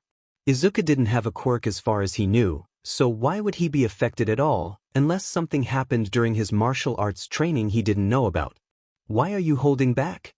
"Aizawa, no," Eraserhead asked Izuku. "Is it that you want to hide it, or do you think you can get by half-butting it?" "Neither. My quirk manifested a little under a year ago, so my body isn't responding used to it. Using more than I am currently causes damage to me. Even kicking the faux villain in the exam tore a calf muscle because I overshot my limit." The class, Katsuki included, was shocked. Quirks manifested at age 3 to 5. Not taking his words at face value meant that he only had 10 months to get used to what most people had spent their lives dealing with. While many found it hard to believe, those that did were impressed that he made it in first while not working at 100%. Aizawa appraised him and found that his student was telling the truth. Unbeknownst to everyone, Izuku was only telling a half-truth while stretching the time frame. His quirk did manifest, only that was due to him inheriting his power. "Fine. But this time, show me something grand. Izuku nodded and decided to go the whole way. As he was using chi, he started his momentum, Oriya, only to put 100% of his quirk in the tip of his finger at the last instant. The meter showed an astonishing 725.8 meters. Clenching his hand, Izuku turned to his homeroom teacher. Was that grand enough? He grinned. Aizawa gave a slow clap and gave the green-haired teen a smirk. All right then, everyone returned to class. As for the expulsion rule, I changed my mind. The class went ballistic at those words. At the end of school, Katsuki dragged Izuku off to the corner. Alright, spill. How the F did it happen? Despite his choice of words, the blonde hadn't raised his voice. Izuku gave the reason Anima and All Might came up with. While it isn't nearly as common as it used to be, Anima-sensei found that some quirks manifest during the stress of teenage years or dangerous situations. It came just after the incident with the villain we got involved in, so we were guessing danger triggered it. It was when quirk users were called metahumans instead. Anima remembered a friend that suddenly controlled fire when he turned 16 along with another guy getting a hardening ability when he was hit by a truck. Until that point, neither showed any signs of metahuman abilities, and while it was very rare nowadays, there were a couple of cases where a scenario like they were trying to tell happened to others. The hell? Just get used to it already. I want to kick your butt at your best. As much as it seemed odd to him, Katsuki just didn't care enough to push further. Going their separate ways, Achiko and Tenya joined him in his walk off campus. When asked, Izuku explained his new quirk as he did with his rival. They used to work like that? It is an interesting thing, the time quirks were being discovered. Do you know anyone else that had a similar gain? Tenya seemed to be just a straightforward guy, and after the bad first impression, he was easy to talk to. My sensei, Anima Cacciatore, had a basic enhancement mutation at first. He was fast, strong, durable, and healed really fast. When he turned 15 though, his quirk gained a new set of abilities. Apparently, this happened again when he turned 20. Jessie-san, Anima-sensei's wife, had a similar experience. Tenya took this information in and started to think of a reason quirks would come in so late when Achiko pointed something else out. Anima-sensei? Which course does he teach? Realizing her confusion, Izuku explained. Anima-sensei doesn't teach. At a school. We met when I was 6, and he decided to help me be a hero ever since by teaching me everything I know about martial arts. He helped me make the Bahulujing. This caused a series of more questions about his path and the styles he's learned to make it. Tenya chimed in a thought. He sounds like a hero. Is he someone we'd know? Izuku pondered for a moment. He's retired and he was from the States, so I don't think so. His hero name was Fiara. Both Izuku's companions were drawing blanks. Hey, on a different note, why don't we give each other our phone numbers so we can meet up sometime after school? Achiko changed the subject. Izuku didn't know how to answer, so Tenya spoke up instead. That's a fantastic idea, Uraraka-san. Izuku gave a small nod and they pulled their phones out. After completing that, Izuku had to get on a different train and waved them as he left. Today wasn't so bad, he told himself. Maybe tomorrow will be just as good, sans the threat of expulsion, he corrected himself. Here I am. The class was already buzzing with rumors, and now they found them true as the #1 hero came through the door. Coming through the door like a normal person, even his cheesy line managed to hype the class up. Hello class. As you may know, I am All Might, and I'll be teaching foundational hero studies for your time at the school here. Now then, as your hero costumes were finished, I want you to don them and come to ground beta. Everyone took their costumes to the changing room to get ready. Izuku's suit had a base green overtone with darker shades in the highlights. His mother had made his suit from durable materials. There was padding on his shoulders and elbows to protect his joints when he struck. There were black sturdy plastics that acted as shin guards and dark metal knee pads that emphasized his kicking style, but he still wore mildly padded gloves. The back of the suit also had segmented plastic plates to protect his spine without losing any movement. The rebreather and steel-toe red combat shoes were also part of the costume. While his costume design may be changed later on, the suit from his mother, the shoes from Jessie, and the rebreather from Anima were always going to be constants that reminded him one thing. While he forged the path of the Protector, he was never alone with family having his back. Coming out of the changing room, Izuku saw everyone else's costumes. Green is a good palette choice for you. Tokoyami gave Izuku his opinion. All Might started explaining the exercise. A glorified capture the flag with prop missiles as the flag. Villains protect the bomb and won if the timer ran out while heroes were supposed to grab it. Dividing the teams randomly made sense when you thought about it, as you hardly ever knew what assistance you'd be provided in a real scenario. After pairing up, the roles of heroes and villains were given. Izuku and Achiko were heroes facing off against Tenya and Katsuki as the villains. You know Midoriya-san more than me, so do you have any advice? Katsuki was grating on Tenya's nerve, and vice versa, but they both wanted to win. Deku's skilled and his fighting style is mainly kick-oriented. Wolf Grin taught him a sheet ton of different styles for him to make his own, so don't get FANG close if you can. The fucker also has good planning skills, so be prepared for a FING off-kilter scheme. Despite the language, Tenya heard the respect Katsuki had for Izuku. Any idea what he'll think of? Tenya asked. No FNG clue, it's Deku. Outside the building, the heroes were having their own battle plan. Kaken isn't good at strategy, but he and Ida-san are fighters, so we don't want to have one break out. If we treat this like the real scenario All Might described, getting to the bomb unimpeded is a better option. Looking around, he remembered that no one was told that you couldn't leave the building, so he made a plan. Achiko was taking this in and giving advice on things she could help with. When the timer started, they started moving. What are they doing? Shoji voiced his confusion from the observation room. Izuku and Achiko didn't go in the building with the bomb, but the one right next to it.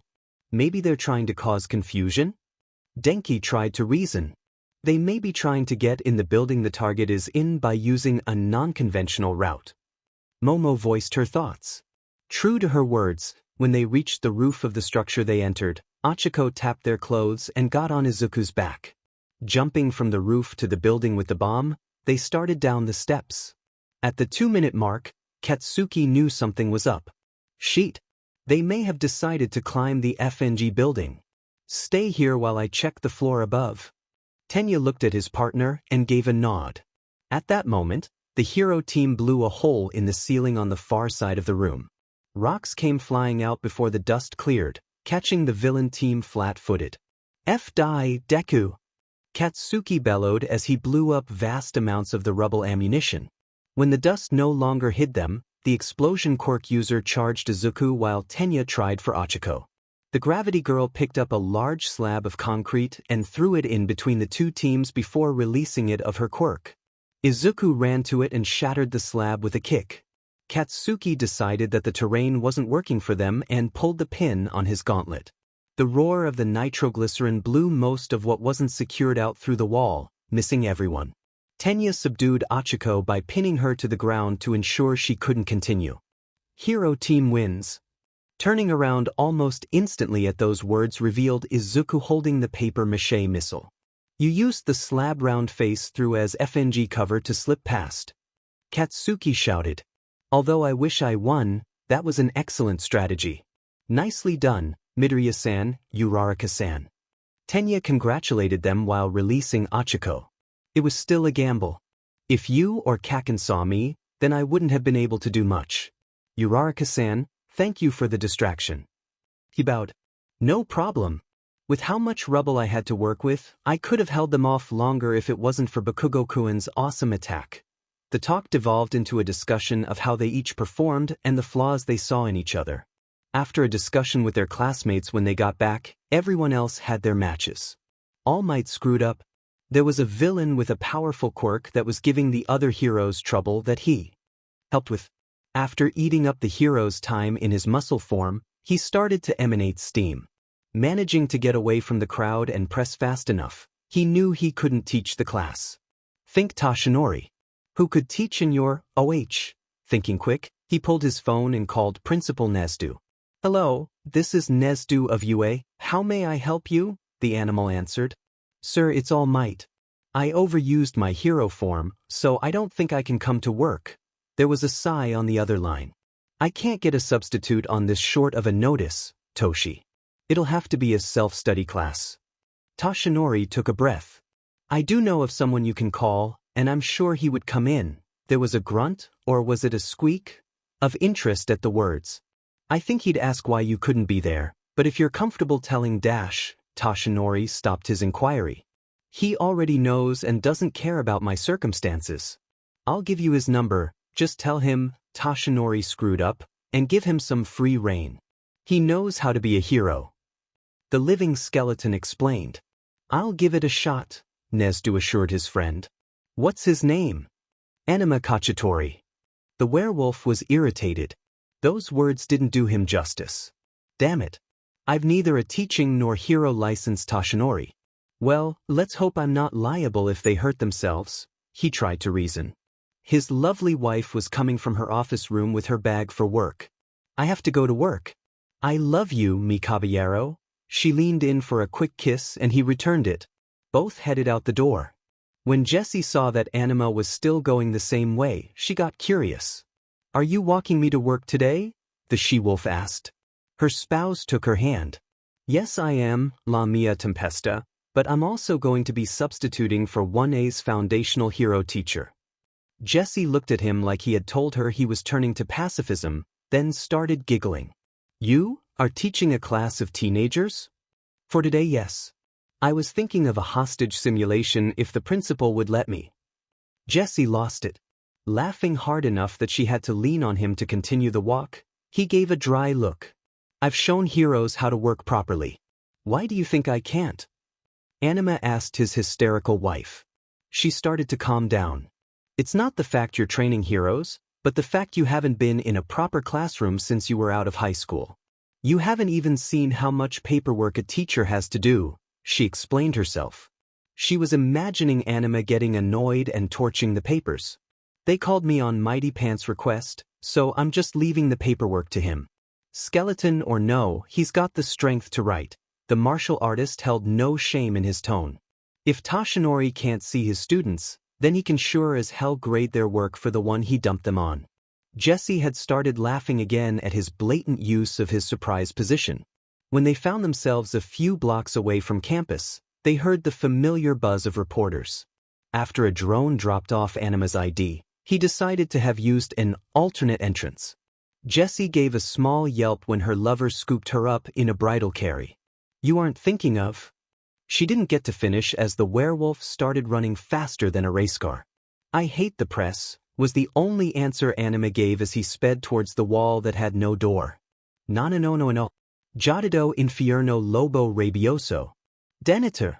She quickly voiced her opinion at her spouse's antics as he jumped over the wall. Landing in school grounds, Anima his wife down with a kiss on her hand and was rewarded with a smack to the head. I have never dropped you when I run like that. He defended himself. I'm not upset you do that, but you hardly warn me. She quietly shouted indignantly. Have a wonderful day, la mia tempesta. Anima didn't react to her accusations. With a kiss on her cheek, she seemed to calm down. Your class doesn't know I exist. Fix that and I'll forgive your little stunt. Be safe, mi caballero. She returned the gesture. The class of 1A was excited about the next lesson. The excitement from the false alarm and choosing of Tenya as class president had been eroded for the next foundational hero study lesson. All Might already had us show how we fought indoors. What you think he'll give us next? Toru asked Mashireo. No clue, but I'm sure it'll be fun. The talking quieted down when the class door opened. Instead of the colossal blonde hero they were expecting, there was a not as tall but still large tan-skinned man. His short black hair was in a simple style and he wore a red dress shirt under a dark violet suit with a red tie. When he turned his face towards the class, he revealed his almost glowing yellow eyes. Good afternoon, class. My name is Anima Cacciatore and I will be substituting for All Might for today, if not at later times. If I sound blunt, that's because I am and not because I'm trying to be rude. I will start with roll call and we will work from there. When the man made his rounds, most students were confused as to who the substitute was. Bakugu Katsuki. At those words, the explosive teen shouted at him. "If, are you doing here, Wolf Grin? I thought you didn't want to teach multiple students." The class froze. No matter the circumstances, he just cursed out a teacher, and one that used to or still was a hero. Anima turned to him calmly and answered in a neutral tone. "All Might called in a small favor, and I don't mind teaching multiple students. I didn't want to teach you at that time because of your disposition." Next on the list, Midoriya Izuku. Everyone was shocked at his blunt answer and uncaring attitude of Katsuki's language. "Here, Anima-sensei," he answered with respect. Everyone was curious about the relationship between the three, and after he called Momo last, Tsuyu asked, "Sensei, what's the relationship between Izuku and Bakugo?" It seemed fitting that her blunt nature got an equally blunt response. "I've trained Izuku-san for 9 years in martial arts, and Bakugo had disagreements about me teaching Izuku-san and not someone with a strong quirk. I'm glad you mellowed out over the years, by the way." Anima aimed the last sentence at Katsuki. Ashido chimed in her curiosity as well. "How do you know All Might and where is he?" The sub took a breath. "He and I met and got to know each other over similar interests a little under a year ago. As for where he is, I've got no idea. Being the top hero has its downsides, so he may have other things he has to do. Now then dash. What's your hero name?" Ijiro interrupted. Looking like he was about to kill for a second, Anima projected his aura to put everyone on edge. "Fiara. Now are there any more questions before I continue?" There was no one who dared. Cutting his projections suddenly, the werewolf started again. "Before the lesson, I found out that no one here was told of the freshman school therapist." Everyone looked around. They didn't even think that UA would think a therapist was needed. "She resides one door to the right of the nurse's office, and if you need to talk to someone for help, she will do her best to help you. Being a teenager, SCKS and heroes have very stressful and dangerous jobs. Even many pros talk to someone. Her name is Anima Cacciatore, so see her if you can." The words sank into many of them. Heroes risk their lives almost daily, and in many situations, one screw-up loses the life of the hero or a civilian. Getting access to one in training is probably going to help them in the long run. Now then, on to the lesson of the day. Can anyone guess what the worst scenario for both heroes and villains are? Hagakure-san. Fights, the invisible girl tried. Close, but most fights are often the detriment to only one side at a time. Anyone else? The class went quiet while they started thinking the question over. After a while, Kyoka raised her hand and was called. A hostage situation. Most of the class didn't get it, but a few had. Anima nodded. Exactly. The heroes have their options limited when even a single civilian's life is at risk, and everybody knows it, so heroes avoid it if they can. Unsanctioned quirk use, firearm possession, and assault are much less jail time than attempted murder, so villains try not to let it get to that point as well. And of course, that doesn't even include the victim's fear of having their lives in the hands of a criminal that may or may not kill them. No one likes a hostage situation, and no one should. Anima explained, seeing the class start to understand both the hero and villain point of view. The substitute then went on to ask another question. Alright, how about the two type of hostage users? Which is more dangerous, a calm criminal that knows what he's doing, or a thug that's got little clue how to hold a gun, let alone a hostage? Momo's hand shot up. The thug. They are less predictable, she answered. Anima smiled. Very good. The chance of an accidental misfire alone is much higher with a scared person than a professional. Taking this in mind, there are a few things that you can do to make it less likely to have a harmed civilian. He started writing 2 lists on the board. One was de-escalation methods, while the other was filled with things that would scare them and worsen the situation. Notes were being written down as the students figured that hostages were not a rare occurrence. Now that you've got the basic idea, know that many of these also apply to the calm and collected criminal, so try to keep this in mind. Does anyone want to try with the scenario I've given? The decision was a unanimous yes. Suit up then. I'll wait for you at Ground Gamma's watchroom. The entire class was just outside the watchroom when the doors opened by themselves. Anima was nowhere to be found. On a screen, a note was attached. Izuku saw that it was his teacher's handwriting and read it aloud. Your lesson will start when the screens turn on. I will be playing the role of the criminal, and it's your job to save the dummy that I've taken as a hostage and secure the villain with minimal harm. The orange gun I have is a paintball gun with 12 pellets inside. Treat paint marks like bullet wounds, and step out when you get shot. Then there's something in parentheses: if Kirishima hardens, then he gets to take 3. The redhead in question fist pumped at the side note. If you lose and the hostage gets shot, everyone gets to write a paper on the subject. If you win, the rest of the class is free. Good luck. Then there's a Taji on the bottom. Izuku finished. The class started talking about different methods that they could use to deal with it until Momo addressed everyone. Cacciatore-sensei has given us all the knowledge of the situation that we need, so let's work together to make sure we win. Midoriya, what can you tell us about him, as you've known him the longest? Izuku gave it a moment of thought before answering. Anima has heightened senses and is physically stronger, faster, more durable, and he heals very fast. The entire class was shocked to hear how extensive his quirk was, but Izuku kept going. The way he was talking before indicated he's going to play the thug role this time, so any loud noises will make him shoot. Bakugo started swearing at that. He's also wanting this to be a class exercise, so Todoroki-san, the dual-haired teen, looked at him. He'll probably shoot the hostage if you try what you did in the team battle, so we'll have to get the gun away from the dummy before you can act. I have a plan, but I need to know everyone's abilities and limits. As Anima-sensei had told me, battles are 4 parts planning and 1 part carrying the plan out. Chime in if you have an idea. Everyone started to listen to the green-haired teen as he tried to include everyone's quirk and abilities into a plan. I'm over the target. Is everyone else good? Mina reported from the earpiece that Momo made for everybody. Rikido helped Mineta, Hanta, and herself up in the rafters above Anima. I'm at the fuse box, declared Denki. Koji and I are at the entrance, Mizo spoke. They were there to gather information. Everyone else checked in and were in position. We're good to go. On your mark, Kirishima. Izuku stated from the watchroom. Anima knew where everyone in the building was thanks to his chi and senses. Their positions kept them from eyesight, and thanks to reading about the class prior, they were in the best positions to take care of him in this scenario. Ijiro stepped into the room.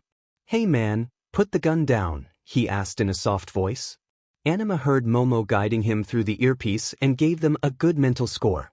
Putting the guy who could take a bullet in the situation where he could use it while having someone who knew the words telling him what to say.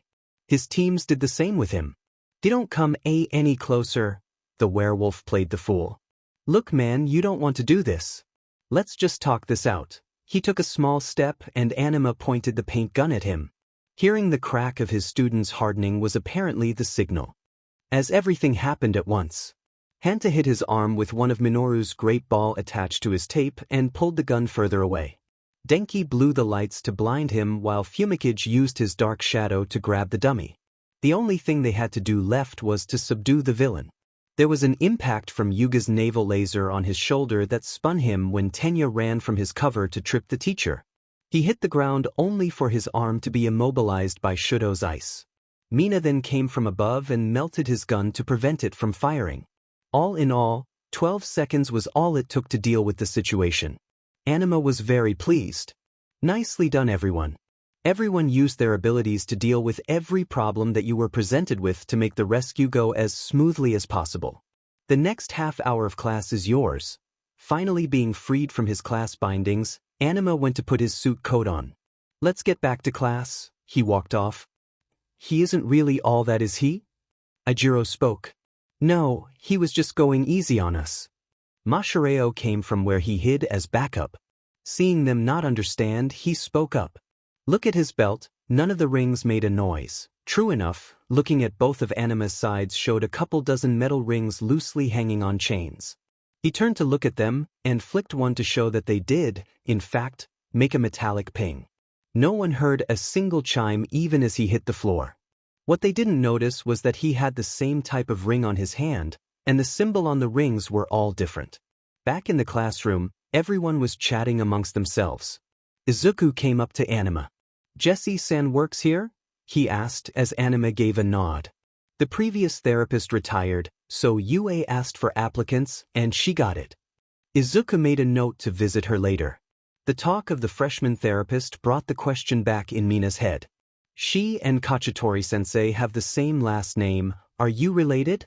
There was a smile that found its way to the man's face. She's my lovely wife. The 4 words held so much compassion in them that it held no question what his thoughts were about it. The acid quirk user didn't stop there and pushed further. How'd you two meet? Izuku went to his seat, trying not to laugh at the memory of the story. Anima didn't notice.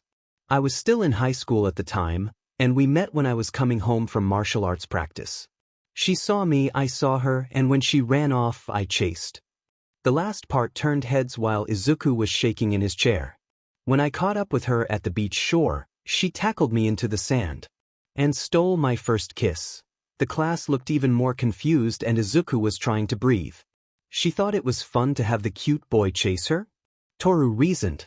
That, and it was love at first sight for her, and she didn't know how to react. Kyoka then asked her question. Why did you chase her? Love at first sight as well? Toru and Mina looked hopefully at the chance of the fairy tale meeting. No. Anima scratched the back of his head. She didn't look in the best condition and looked like she needed help. I later found out that she was a runaway from bad circumstances when she was 10. The silence in the room was palatable, and thankfully Izuku broke it. Jessie-san remembered it like a fairy tale though. The girls turned to him. She calls Anima-sensei her caballero, which is Spanish for knight because he helped her back then. The class thought it was sweet. What do you call her? Achiko asked. Mia Tempesta, Italian for my tempest. She got the nickname after dealing with a group of thugs that were harassing another couple. She was fierce. The smile on his face seemed to brighten at the memory. Soon class was over, and as students were coming out the door, Tenya came up to Anima. Will you teach the class again? The substitute gave a thought and smiled. You know what? If All Might has to do something else, I'll substitute him. The class seemed pleased with that.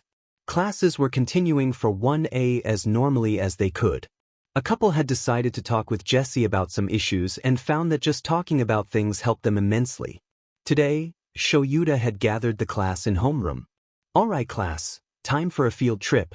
Go change into your hero costume or gym clothes and meet me at the bus in the parking lot. He abruptly told his students. The energy in the class didn't die even when they got to the bus. Inside, their teacher was sitting next to Anima. Hey guys, All Might couldn't make it for the trip, so he sent me to cover for him, the martial arts master explained. Magnifique costume, monsieur. Yuga praised. Anima's hero costume was based off the old Italian uniforms complete with red cape covering his left side from collar to mid-back. It had few loose points and was obviously made for movement and comfort. On his sides were a Miao Dao and a black boken of similar design. Je vous remercie, he responded, surprising his students. He smiled slyly. I've had this style for years, but the materials suit my fighting style. The main outfit is made from unstable cloth. Pain in the butt to work with, but it takes certain strains phenomenally. Anima saw his student's confusion and explained. It can realize the wearer's quirk and focus on staying out of the way.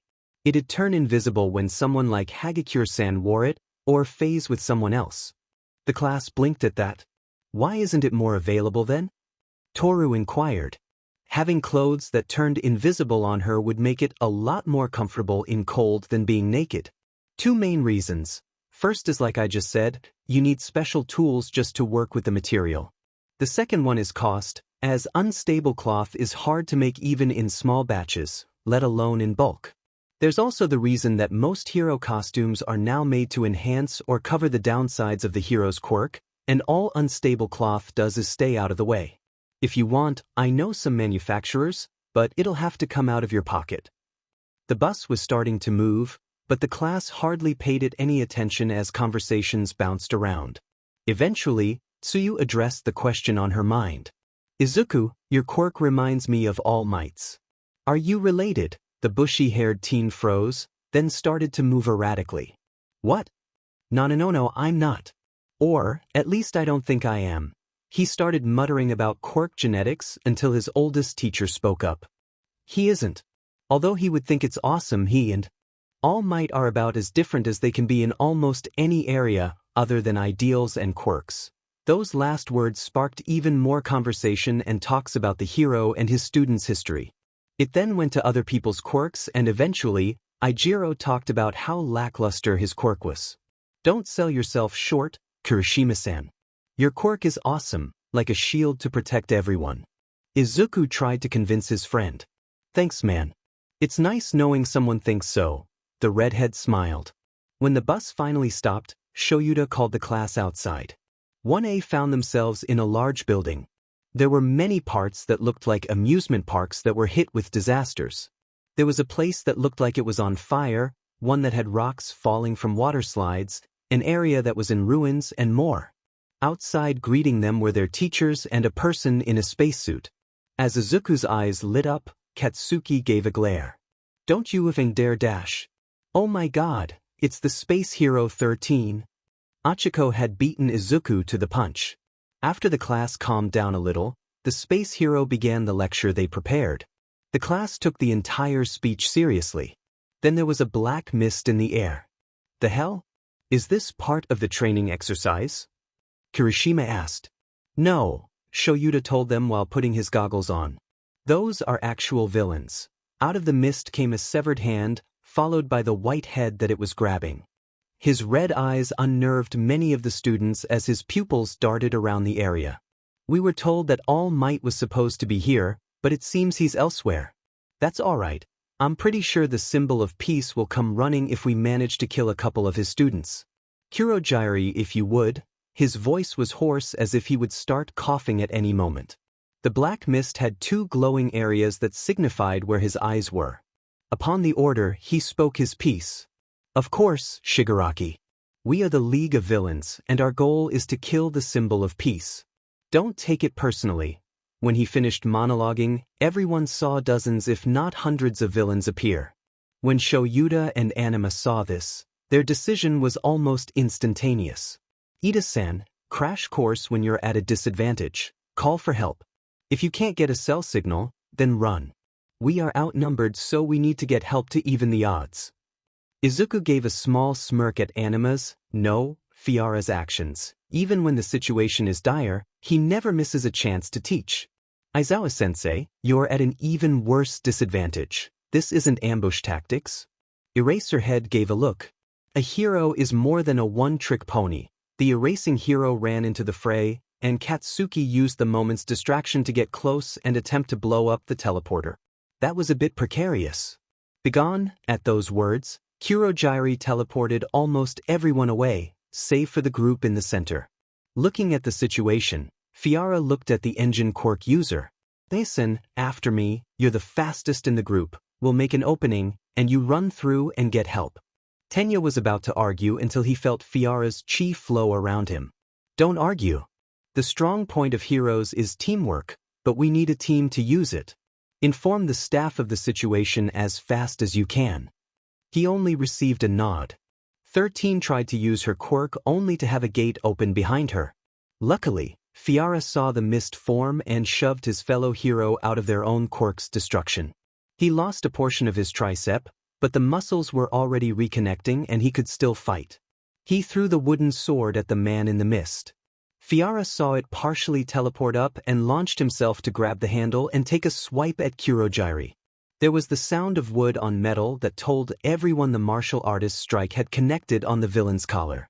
Tenya took advantage of the warp user's shock to run at third gear towards the door while his companions covered him. Now they had to drag the fight out. Izuku found himself in water. His first action was to put his rebreather in his mouth and take stock of his surroundings. A shark-like villain was getting near but was kicked in the jaw by Tsuyu. The frog girl grabbed her classmate and brought them both to the nearest point above water, which happened to be a large boat. Thanks, he corrected himself for her. Minoru was with them and panicking. They said they were planning on killing All Might. What are we gonna do? Izuku projected his chi through his next words to calm them down. They had a plan on taking on Aizawa-sensei and 13-sensei, but we may have two advantages. Tsuyu-san, she turned to him. Your quirk gives you an edge in the water, right? Tsuyu gave a nod at this. This means they don't know our quirks, so we have the element of surprise. They also wrote us off as just students, so they are underestimating us. The boat started sinking suddenly. Looking over the rails revealed that the villains had punched a hole in the hull. Mineta-san, what's your quirk? Izuku asked in a hurry. Minoru explained about his great balls and his limits while Tsuyu did the same. The green-haired teen made a simple plan up on the spot for everyone to get out in one piece. Minoru started throwing dozens of great ball over the railing and nailing a few of the villains. Izuku then jumped over the edge and landed a quirk and chi-enhanced kick on the water surface, causing it to divide under the force. Tsuyu grabbed him with her tongue and lifted her classmates over the water. The divide soon filled in with water dragging the villains together, with Minoru's great ball sticking them together in a large pileup. When the students were at a safe distance, they breathed a sigh of relief. Let's go to the teachers and regroup. Izuku took the lead again. As they were going back to the place they separated at, they came across Eraserhead and Fiara as the werewolf's arm was being disintegrated. Eraserhead was starting to slow down. A villain with a strength mutation quirk almost grabbed him. There was a kai, and he went flying. Need a hand?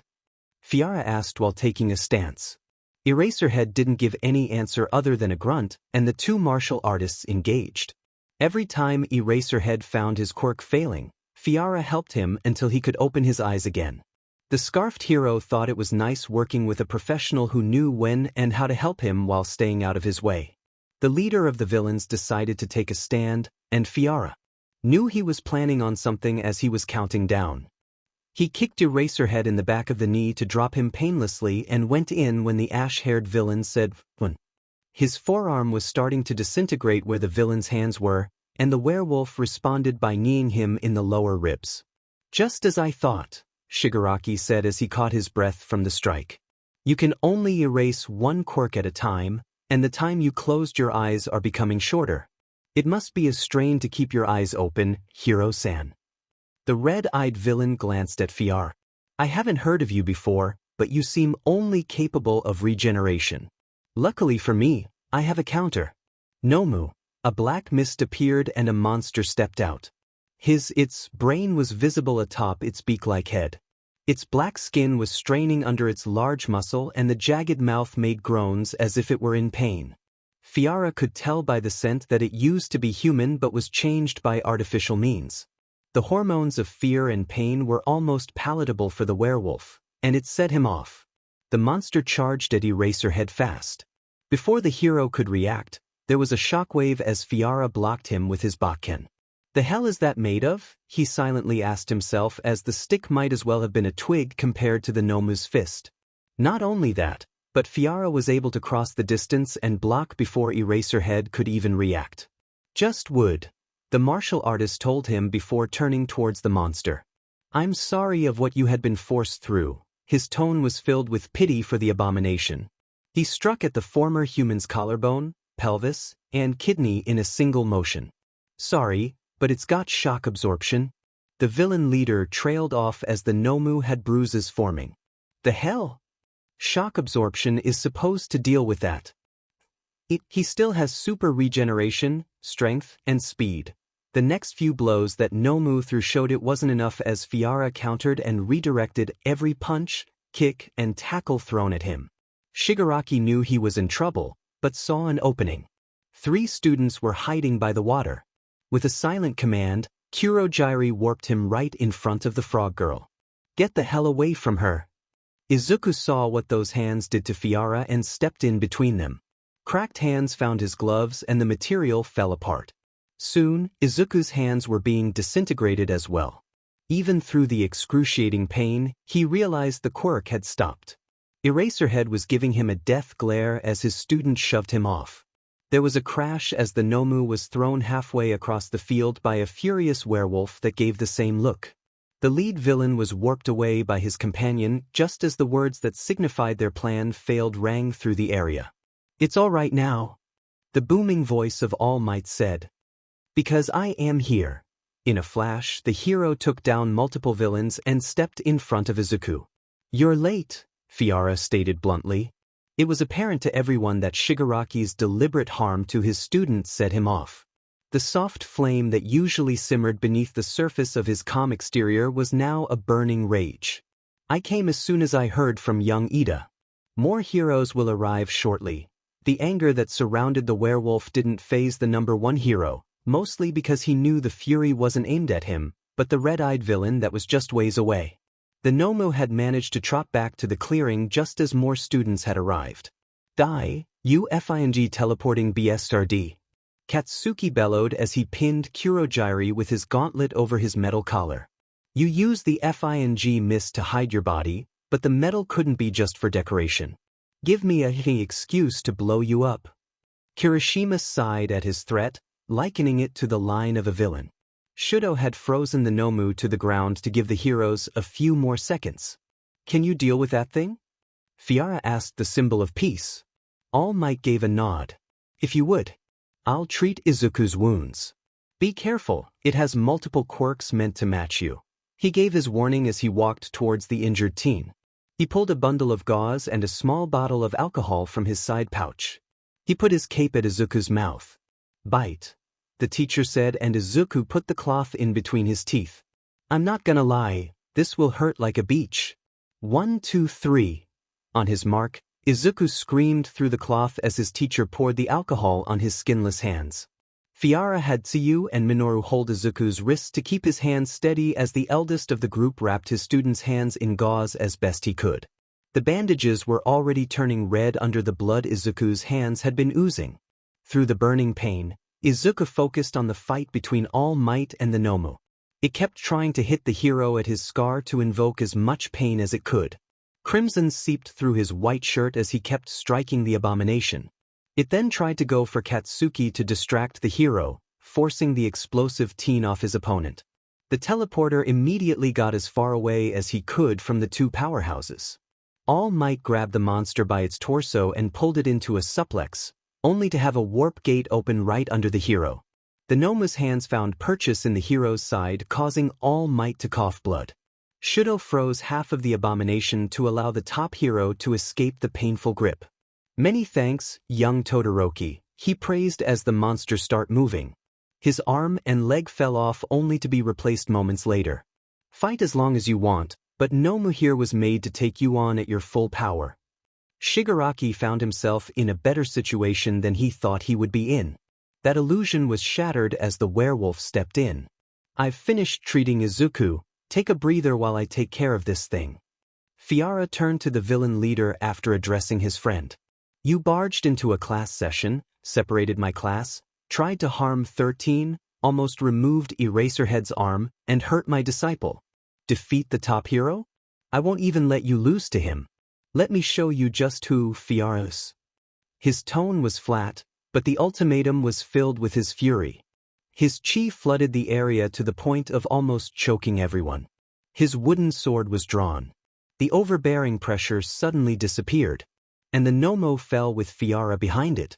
There was no sound or movement from the werewolf. Fiara had attacked in the moment between moments, faster than anyone could. See, he struck the towering figure dozens of times in that invisible moment, before the black creature could even register the pain. The silence was deafening as he turned his head towards the entrance. Cavalry's arrived, he stated as he calmly walked over to All Might to treat him, who was as shocked as everyone around him. Just as he said, the heroes arrived to help not seconds later. Shigaraki called the retreat as fast as he could, and the villains were being teleported out hastily as the heroes caught who they could. The villains had lost and the heroes won, but for everyone who saw the Nomu fall, a question rang out. Who was the monster between the two, the Nomu or Anima? Shigaraki landed in a bar after the warp from the USJ. Kurogyri and the Nomu came a moment later. The hell? All Might wasn't weakened at all, the ash-haired teen almost shouted at the monitor. No, he was. We just greatly underestimated him if he took out the Nomu. The voice from the screen was raspy but clear. That's another thing, it wasn't. Some hero named Fiara tore it apart without a DMN sweat, with a FING wooden sword. Shigaraki had no clue how he did, but the hero had treated the Nomu as a mere nuisance.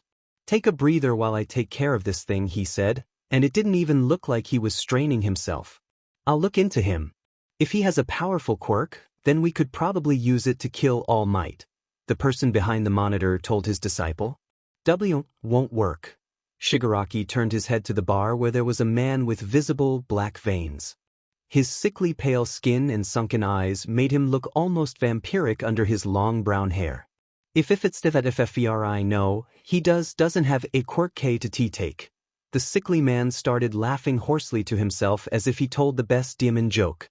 It had to be a quirk. There's no way someone could move or heal that fast if they were normal. Shigaraki didn't know who the man was, but to think that Hiro was quirkless was like saying the moon was a star.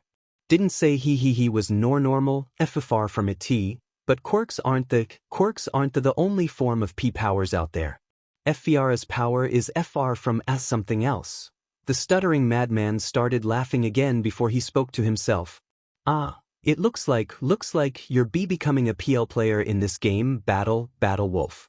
I'm wanting to win this time, so be prepared to give up the PR prize. His thoughts wandered to his prize, making his blood race. Shigaraki, let me introduce you to an acquaintance of mine, Archibald. He's told me about powers that were present long before quirks, and it looks like this hero is an example of such. Use his services as you see fit, but he won't take to the field unless he wants to. Let's deal with both problems, this Fiara hero and All Might. The blood-eyed teen bowed at the screen. Yes, sensei. You're taking the credit for this, Toshinori. Anima told the haggard man as they and Izuku were behind Cementos' quickly made barrier. The heroes had pulled out stretchers for the injured and were carting them to the infirmary. Why can't you? Toshinori asked as they followed Izuku's stretcher. No hero's license. If I take credit, I'm going to be a criminal by law. It was a sad fact. Back when Anima was more open about his hero work, the laws of quirk usage weren't written yet. Using the legal gray area of citizen's arrest and the self-defense laws, he could be a hero without getting arrested, though he towed the line often. Now almost any use of one quirk could get them arrested on principle. Even as his powers were technically not a quirk, it made for a law case every time he tried being a hero anymore. Couldn't you get one? Izuku asked as they arrived at Recovery Girl's office. I've been trying to do so since you started middle school, but the legal hassle makes it nearly impossible for someone not from a hero school to get a license. It's even harder for an adult my age. Recovery Girl was listening to the conversation while attending Toshinori's wounds. It broke her heart that people with every qualification to be a hero were denied because of simple legalities. By the way, Anima put it, he didn't have a school to teach him heroing, but he acted as a vigilante just so he could help. She used her quirk on Izuku's wounds as best she could, but the damage left a couple scars. What happened to his hands? She broke the conversation. Anima gave a rueful smile. The leader disintegrated objects on contact, and Izuku-san grabbed his hands to prevent him from touching Azui-san's head. He looked like a hero, saving her life. Anima told her. She could see the regret in both his and Toshinori's eyes. They blamed themselves for the injury. Many heroes had the thought, if only I, that she was all too familiar with. He'll still have full use of his hands, right? Toshinori asked. Recovery Girl's nod made him give a warm, sincere smile. It's good to see everyone is okay, the principal called from the door. Principal Nedzu. Izuku gave a bow in greeting. He instantly regretted it as blood loss and exhaustion tried to bring him to the floor, only to be saved by his mentors putting him back in bed. I fail to see how scarring injuries would count as okay, sir. Recovery Girl scolded him. No one received life-threatening injuries, no one died, and no one was crippled. Other than some minor scars, everyone is alive and healthy, so everyone's okay. Anima knew this was karma. He had used those same words to justify himself getting hurt with the added lines of, I heal fast. Now the same words were being used to prevent him from losing his temper any more than he had. It's all right. The only teen in the room called, making everyone turn to him. It's only a couple of scars, and I saved someone, so don't worry. I'd do it again anyway if the need arises. Toshinori and Recovery Girl were shocked while the principal gave an approving nod. This just has to be karma, Anima mumbled before facing his student. Don't say that. This time you screwed up and hurt yourself, but next time you'll know better. His quirk is based on his hands, so avoid them. He has little combat training, use that. Get better so that you don't have to gain another scar in order to save someone in a situation like that. Scars last a long time, and even with current tech, they're hard to heal, so try not to look for more hero marks. His voice wavered at the last phrase of the riot act that he gave. Izuku knew exactly what was going through his teacher's mind. The Outliers was the name of Anima's first hero group when he joined at 16, and he kept the name going. Every outlier had a special ring that they used to identify themselves, and he kept the rings of every team member he ever had when they died, save one, which was the first leader's ring that was being carried by another of the 2 other living members. His teachers saw several dozens of heroes come, go, and die. He was worried he'd lose his student as well. "I'll be careful," Izuku assured Anima. "I can't help anyone if I'm crippled." He smiled as his calming aura washed over the room.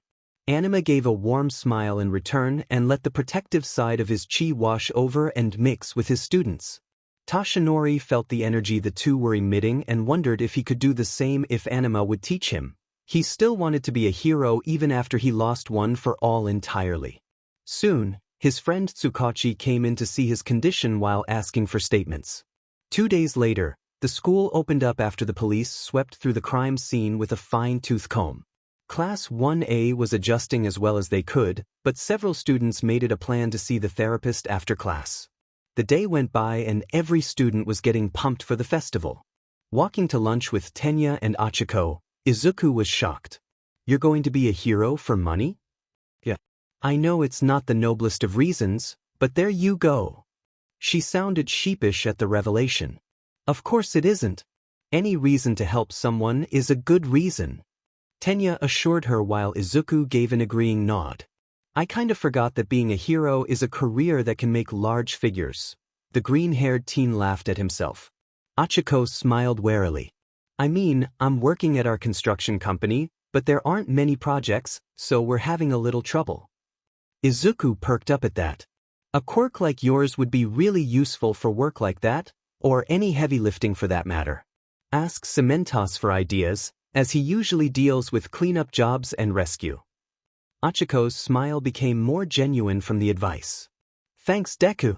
I'm going to be a hero to give my family the easy life they deserve." The boys were clapping at her enthusiasm when All Might came from the hall's intersection. "Midoriya, my boy. If I could have a word with you over lunch?" he asked, holding a bento. Izuku bid his friends goodbye while trying to ignore Achiko likening his idol to a schoolgirl. The mental image would not go away. 40 minutes? Toshinori nodded at his student. "I can get a little over an hour if I push my limit. Soon enough, I won't have enough time to teach a class without spacing my muscle form throughout the lesson. You'll be seeing more of Anima substituting for me then," the haggard hero told his student. "But more importantly, let's talk about the sports festival.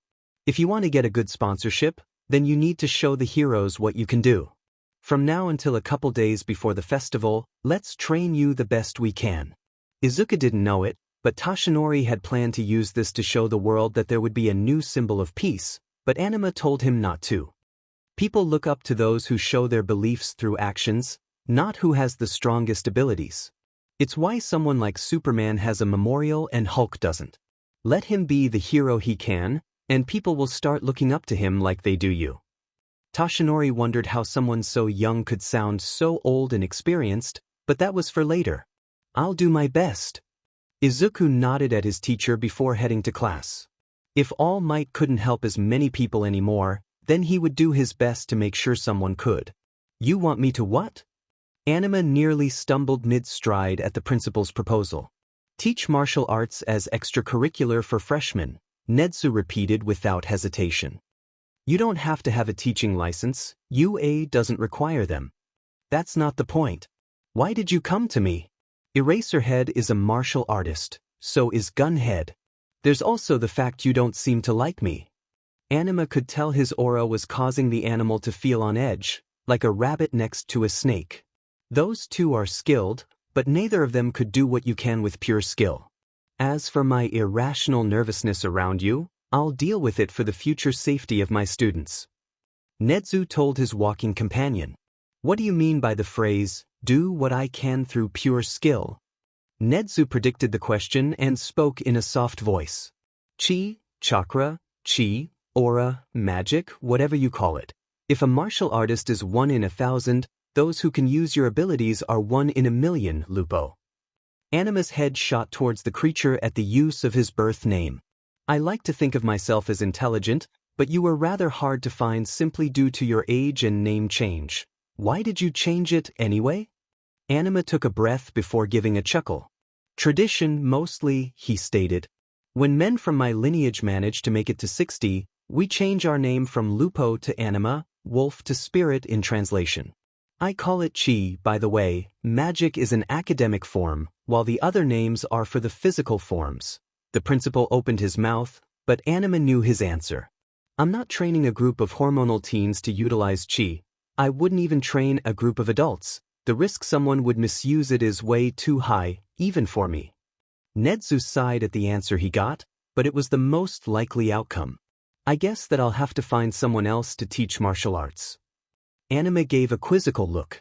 I said I'm not teaching high schoolers chi, not that I wouldn't teach martial arts. I'll need something in return though. Nedzu looked up. He wasn't expecting that answer, but he could work with it. The pay is dash, he started, but Anima held his hand out to stop him. 306 years of experience. I've got more money in stocks alone than most people would even see in their life alone. Forget in my account. I want you to be a consultant for getting me a hero license. The principal gave a look before smiling. A hero with centuries of experience would be a boon to the community. Anima saw the animal nod in agreement. Does this mean I have to call you, sir? Nedzu laughed at the question. Only in formal settings, he told the new teacher. Izuku was walking with Ijiro, Tenya, Achiko, Siu, Mashireo, Momo, and Mizo to the gym after school to look at the new martial arts club. Opening the door, they found Anima meditating in the middle of the room. He welcomed them in with a small wave. Welcome to the introduction for the first martial arts club. What are your expectations? Mashireo asked for further guidance in his art, and Momo wanted to learn more about weapons and their use. Most of the other students just had the simple thoughts of self-defense. Izuku gave his path in 7 words. I want to protect everyone I can. His classmates looked at him in shock. The green-haired teen was normally polite and shy, but in the walls of the dojo, he put every notion of timid out of his mind. No one else outside his family but All Might had seen him in that state of mind, so it was jarring to see. Over the course of the class, Anima taught everyone basic stance while Mashireo and Izuku were instructed on the form in their katas. At the end of the lesson an hour later, Anima told them what he saw. Most of you didn't know what to expect coming in, and that's fine, but martial arts are built upon themselves, so next time, choose the way you wish to grow. Izuku-san had his path figured out before he and I met 9 years ago. He just didn't know martial arts could provide him the tools to realize it. If you want to improve and grow in a specific way, tell me and I'll help you get there. Until then, work on the basics, as they are the foundation of your abilities. Am I understood? The group responded with a firm yes and a bow. Class dismissed then. If you have any questions, feel free to ask me anytime. Get home safe. Anima saw his students off before he walked Izuku home. Anima-sensei? You told me about reinforcing an aspect of something with chi before. How would one go about doing that? Anima looked at his precocious disciple before smiling. As he was explaining the process, his instincts told him something was coming soon, and he knew better than to write it off as paranoia. He just hoped his student had what it took to handle what the world threw his way. It was the day of the festival, and Class 1A was relaxing before the start of the first part of the festival. Shudo walked up to Izuku. Midoriya, he started. On an objective basis, I think I'm stronger in terms of practical raw power. You've managed to catch All Might's eyes though. I'm going to beat you. At his declaration, Izuku gave a sad smile. He could tell that Shudo had some sort of baggage, but to feel that misdirected hatred thrown at him was upsetting. Anger was a natural emotion that could be used productively, but hate just clouds the mind. He needs help, was the thought that came to Izuku's head, and I'm going to try. His gaze hardened as he responded. I don't know what brought this up, but I've studied martial arts for so long, skill will always give an edge over power. If you think it'll make you a better hero, then I'm going to make that victory a hard one. His chi flooded the room with the only emotion he was feeling, determination. Shudo had to collect his mind at the phrase, if you think it'll make you a better hero. All his classmate was worried about was helping him get better, for no reason than wanting to help. It was a refreshing feeling, not having any expectations from someone other than being a better him. He gave a small smile. But don't think that you can take both of us on, Deku. Katsuki bellowed, causing the two to look in his direction. Don't fall behind, half and half, or I'll lose another stepping stone. The class made a double take at the explosive teen's nickname for the dual quirk user. Then let's see who wins this. Izuku spoke his ultimatum while putting his clenched fist in between the three. The new rivaling trio fist-bumped in agreement as the teacher called the class to the stadium. Izuku walked with his class to the main arena as President Mike announced them with everyone else. With the way he worded the introductions, everyone's attention was focused on Class 1A. The other classes were making 1A their main targets. There were some cat calls and obscenities shouted when Midnight walked to the podium as she, by title, was 18 plus and reffing for freshmen. Calling the player representative of freshmen, Izuku Midoriya, she announced. As the green-haired teen was walking up the steps, he heard his class talking to each other. Wait, didn't Deku and Bakugo tie in the entrance exams? Only in the physical, Midoriya said he got first in the written portion, so he technically was first. FING written exam and the bullshit scores. As the teen walked to the podium, he realized just how many people came. Taking a deep breath, he started the speech from memory. The only thing that dictates our success in this festival are 4 things: training, instincts, use of any abilities that we have, and determination. Everyone has their shot, but even if you don't win, take your loss and use it to grow. A hero isn't decided on their powers, but on their heart. May this be the day everyone, student, teacher, and audience, remembers for years to come. Plus ultra. His words fueled everyone in the school to give cheers as any nervousness was washed away. Nicely said. And with that out of the way, it's on to the first event. The screen behind Midnight lit up at her announcement with the words, Obstacle Race. When everyone was at the start, the countdown began. Jessie was glad she had the day off and was spending it with Inko at her house. The sports festival would be rough on every student, but parents would worry. She was there in case Izuku did something severely dangerous or, gods forbid, hurt himself and caused Inko a panic attack. The women turned to the screen and they saw everyone running at the start. That kid, Todoroki, the she-wolf, pointed at the ice user who froze almost everyone at the start. He pulled a bold move. There's Izuku! Inko shouted as, sure enough, he and many of his classmates jumped over the scarred teen's opening move and the other students. The robots then came into camera view just as a short kid with purple hair was batted aside. The first obstacle has appeared. The 0-point robots from the hero entrance exam, the Robo Inferno. The commentator explained what they were as the two women continued to watch.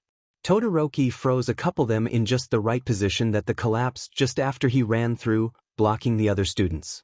Izuku took point and cleared the debris for himself and his competitors. Even when he's competing, he still helps others, his mother said with pride. When a robot landed on a student, Inko gasped. Like I'd die. The camera picked up the redhead's words as he tore through the metal. Jessie doubled over at his anger-induced rant at Tetsu nearly identical quirk. She remembered the outlier cross-stitch doing the same when he found Star Healer and Fiara were both regenerators as well. Izuku grabbed a scrap plate of metal for some reason and ran towards the next obstacle, the fall. She reminds me of Desmond.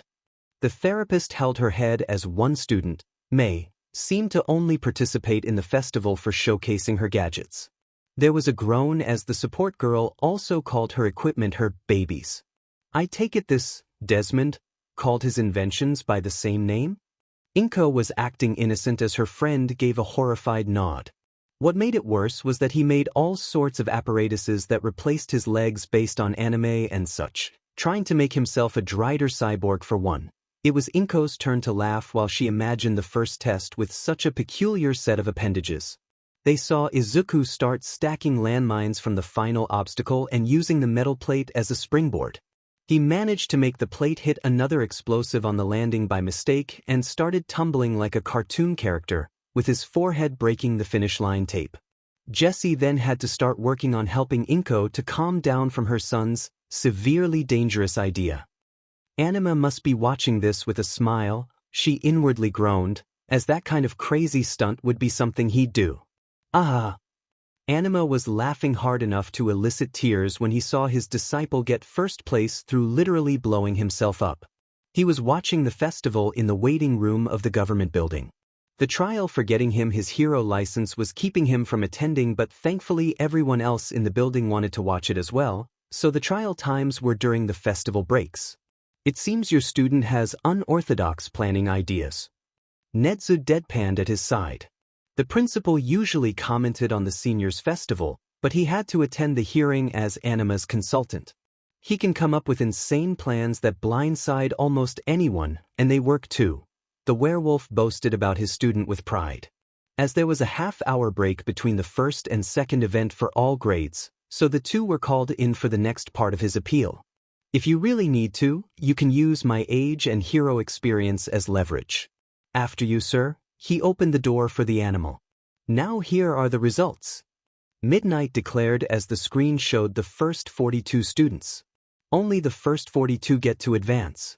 I'm sorry for those who didn't make it, but take heart, the finale is still being prepared. Anyway, on to the next event. The screen showed the words, cavalry battle, and the referee started explaining the rules. The students stopped discussing with one another once she said last rule. The headband of the person who ranked first is worth 1,000,000 points. You now have 15 minutes. The 18-plus heroine said as the timer appeared on the big screen. 15, oh crap. Izuku frantically started to try and team up with people, but with such a large target on his back, it was proving to be pointless until Achiko wanted to team up. Tears were welling and all of a sudden Mei jumped into the fray, announcing her shameless attempts to advertise her babies with him. This is good, but I'm thinking of adding someone else if we can find, the green-haired teen ran to his target. Tokoyami-san, the shadow quirk user glanced over. I'd like to ask you to team with me. I have a plan, but your quirk can cover the blind spots that it leaves open. If we can play keep away for the long haul, we're golden. The bird-faced student to ponder, then gave a nod. It seems that your method is sound on paper, but the field is where it's going to be pushed to the limits. I'm intrigued enough to join you in this endeavor. Izuku mentally cheered as they got into a formation. Fumikage was in front while Mei and Achiko were supporting from the back. The signal was given, and everyone moved at once. Several minutes had passed and Izuku's team was managing rather well in keeping their points from the other teams. That kid of yours sure is something else. His plan is solidly built out of quirks that couldn't be more different. 13 commented to Toshinori. He's got a good head on his shoulders, that's for sure. Young Bakugo, in contrast, has a rather good team but isn't using it to his advantage. It seems those two are always a foil to one another. The haggard man saw that Katsuki had lost his headband and was struggling. Though when the timer had reached 7 minutes, the students got even more frantic. When Katsuki's team went for Izuku's horse, the 1,000,000-point bearer had stopped for a moment. Do you even know your teammates' names? He asked his rival before his team bolted away, pissing Katsuki off. After the fucker, the explosive teen demanded, only for nothing to happen. He's got a point, do you? Mina asked. It doesn't matter right now. Answer us. Ciro left the threat unvoiced. I know. Now let's win this sheet. The team then was mildly satisfied and did as told. Izuku was already too far, so they changed targets. It seems your seeds of discord have withered. Fumikage had told Izuku, but the team didn't look concerned. It was only for us to get some distance from Kaken, now we just need to stay low. He trailed off as Shudo's formation was in front of them. I'll be taking that headband now, the dual quirk user calmly stated. Things had changed now, as Izuku didn't think they could hold that team off for the 5 minutes left in the event. Soon even Katsuki came around, making the million-point team situation even worse. Deciding it was time, Tenya made a gamble. He burst forth with a speed unknown to any of Izuku's team, taking the headband. Crap, I've lost track of who has how many points, so unless anyone else knows, we have to get their points. Here's my plan. His team nodded at the idea and they ran towards Shudo's group. Izuku for the first time in the cavalry battle used his quirk, forcing Shudo on the defensive. Small flames came from his left arm only for an instant, blinding the green-haired teen for only a second as he used the wind pressure of his arm's speed to blow the flames out. It wasn't his role to get the points. Time. President Mike had called from the commenter's booth. Izuku looked at his team. You get M. They all showed the bands they snatched from Shudo while the inheritor of One for All distracted him and his team. At the announcement that they got third place, the group cheered. Even if they didn't get first, they were still in the game. There was supposed to be a 1-hour break in between the second and third event, so everyone went to the locker rooms to unwind from the stress. Izuku felt a small nudge and turned to see Shudo silently ask him to follow. The duo walked to an unused entrance where the dual quirk user broke the uncomfortable silence. You blindsided me, so much so that I broke my pledge. It's uncanny how similar your quirks are, so I'm going to ask, are you All Might's illegitimate child? There was a PRGNT pause as Izuku's brain rebooted to answer the odd question. You've got it wrong, but I guess that's what an illegitimate son would say. Anyway, no, I'm not. But why are you? Izuku's voice trailed off. Shudo took a breath and explained his circumstances, everywhere starting with his father's ambition to the quirk marriage, even where he got the scar. He told the teen he considered his rival. That's why I'm going to be the top hero without his quirk. Izuku saw that look again. There was so much hate in that gaze it was almost palatable. Izuku lent a verbal hand out. But it's not his quirk, it's yours. You aren't him and you never will be. If you won't go 100%, then it's insulting to think you can be the top. If you ever need help, know that you can talk to me. Shudo was then hit with Izuku's aura, and for the first time in years, he felt okay. It was similar to how he felt around his mother, safe and comforted. He steeled his face and walked away from that calm warmth, fearing his buried emotions would show. He ate his lunch in silence as he tried to collect his thoughts. When the time for the last event was almost ready, the students went outside to the arena to find a large raised concrete platform. There was some confusion from the commentator's booth about why the girls of 1A dressed as cheerleaders, but as soon as Momo had shouted Minoru's name in anger, everyone could guess what happened. All right, everyone. President Mike called from the booth. It's the final event and with 16 people, it's going to be a tournament. The freshmen of UA are going to be pitted in one-on-one combat. Well, waiting a couple weeks for the license with another week of mandatory hero patrol isn't the worst, just a hassle. Thank you, Nedzu. Anima had rented a car to allow the principal to watch his school's festival while he dropped him off at work. Think nothing of it. Call me vindictive, but I'll remember their face when I need to cheer up. The animal reassured the driver. The jury was dumbstruck when they were presented with the werewolf's birth records, and both of the defendants had to hide their laughter. When they got to the festival, Nedzu and Anima walked out while the martial artist gave the return address of the car to the person who would take care of it.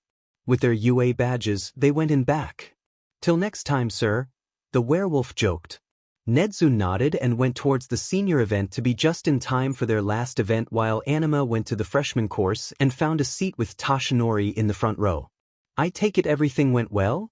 The haggard man asked. As well as it could have. I have a mandatory patrol before they let me act as a proper hero. I was driving during the later half of the break. Anything interesting I missed? Toshinori only pointed at 1A's girls with a bemused expression.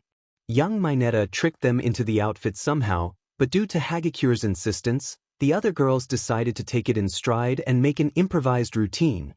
Despite the awkwardness of their coordination, the girls were using their lithe forms as they pulled off a well-made routine for the circumstances. Both men gave applause after their performance. Then it was time for the first match. Let's go see our beloved student. Hey, Izuku-san. I managed to make it in time for your fight. Midoriya, my boy. We came to wish you luck. The teen in question looked to find his teachers wearing warm smiles. Scratching the back of his head, Izuku bowed to them. "I'm glad you could make it." His voice was shaking slightly, showing the worry that was in his stomach. With a couple reassuring pats, his butterflies were starting to settle down. A thought entered the student's mind. "Anima-sensei, posso parlar con dopo il torneo?" The werewolf straightened slightly. Whenever Izuku talked to him in Italian, it was a sensitive topic that he wished wasn't overheard. "Certamente, mio allievo," he answered. Toshinori had no clue what the two just said, but by the look in his student's eye, he was trying to help. "It doesn't matter. If I'm needed, they'll bring me in the loop," the haggard hero reasoned. Izuku was called to the stage, and Toshinori left with a few small words of advice. "Remember, when you feel uneasy, that's when you have to smile." He transformed at the last phrase with his signature smile. "First fight," President Mike announced.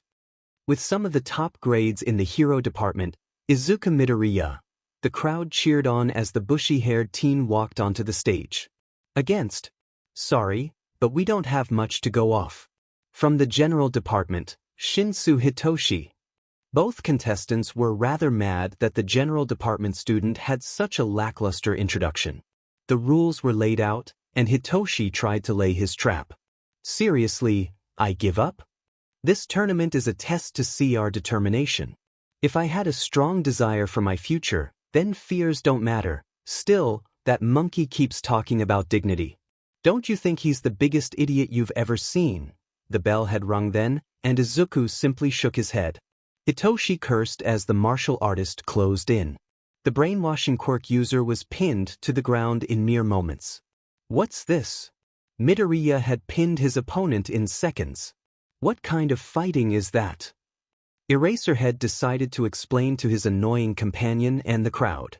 It was Brazilian Jiu-Jitsu, a martial art designed for efficient holds. Shinsu's quirk, Brainwash, can control anyone who responds to him. With non-destructive powers like that, he couldn't get into the hero's program. "It's why I hate the current setup." At the words of the calmer announcer, many heroes started talking about the uses of such a quirk. "Although such powers go against my moral code, no power is useless," Izuku told his opponent as he released his hold. Hitoshi hid his watery eyes from being praised with his words as he walked off stage. "Even if it's not now, I'm going to qualify for the hero's course and show you all up as a fantastic FING hero," he declared. "I look forward to it." Izuku encouraged. Shudo and Siro were up next, and even at a distance, Izuku could feel the scarred teen's emotions. "Not good," Anima said. The werewolf knew that the teen was about to snap, and he did so with his quirk. Half of the stadium was encased in ice with one move. "A little much, don't you think?" the tape quirk user meekly asked. Upon Shudo releasing his opponent, Izuku turned to his teacher. "Ha bisogno di aiuto." Anima figured that his student's concerns were for someone else, but his words rang true. Flying off the handle like that would only get himself and others killed unless he controlled himself. "Farò quello che posso," the werewolf reassured his student. Anima watched as Izuku went to help Achiko for her match as he stayed to watch the two brick-like students. From what he could tell, almost everything was identical between them. When the fight started, they ran at one another. Although no one else could see it, Anima's experience told him their differences. Ijiro was the sturdier of the two as he could take the force of his opponent's heavy strikes. Tetsu made up for the fact with stronger punches, as his metal-clad skin gave him more mass to strike with. It was the fight between a monolith and a battering ram, but there was one difference. Ijiro had a couple weeks of skill. It didn't mean much, but it gave him an edge as he turned his body with the impacts to bleed the momentum from his opponent's punches. The two hit the floor at the same time, making it a hard call for Midnight to make. Slowly though, Ijiro was getting up. Calling the hardening quirk user the winner by knockout made the crowd go ballistic. Even over the excitement, Anima overheard the students. "You hit like a goddamn truck, man. The only thing I could do was bleed it like I was taught." The redhead told his downed opponent. "Taught? You learned how to soften the blow with your quirk?" the platinum blonde asked. "Not with my quirk, but with skill." Anima-sensei teaches martial arts to freshmen after school. Why, you wanna join? You know, I just might. The two grinned at each other as the staff carried them to Recovery Girl. The aforementioned teacher smiled at the prospect of a new student. I was thinking of giving Muay Thai training like Kirishima, but with punches like that, Karate Kempo may work better for Tetsutetsu, the werewolf thought to himself. Jesse and Inko turned to the screen as soon as the announcement from President Mike had told them the Achiko and Katsuki were up next. The match started and Achiko bolted for Katsuki. She kept him on his toes and focused on her while Jesse saw the rubble floating up in the corners of the screen. She dropped a good dozen rocks on the explosive teen when he was under them, only for him to blast the rubble into dust. It's not over, the she-wolf called. True enough, the gravity girl had slid under the explosion and tapped Katsuki's forearm.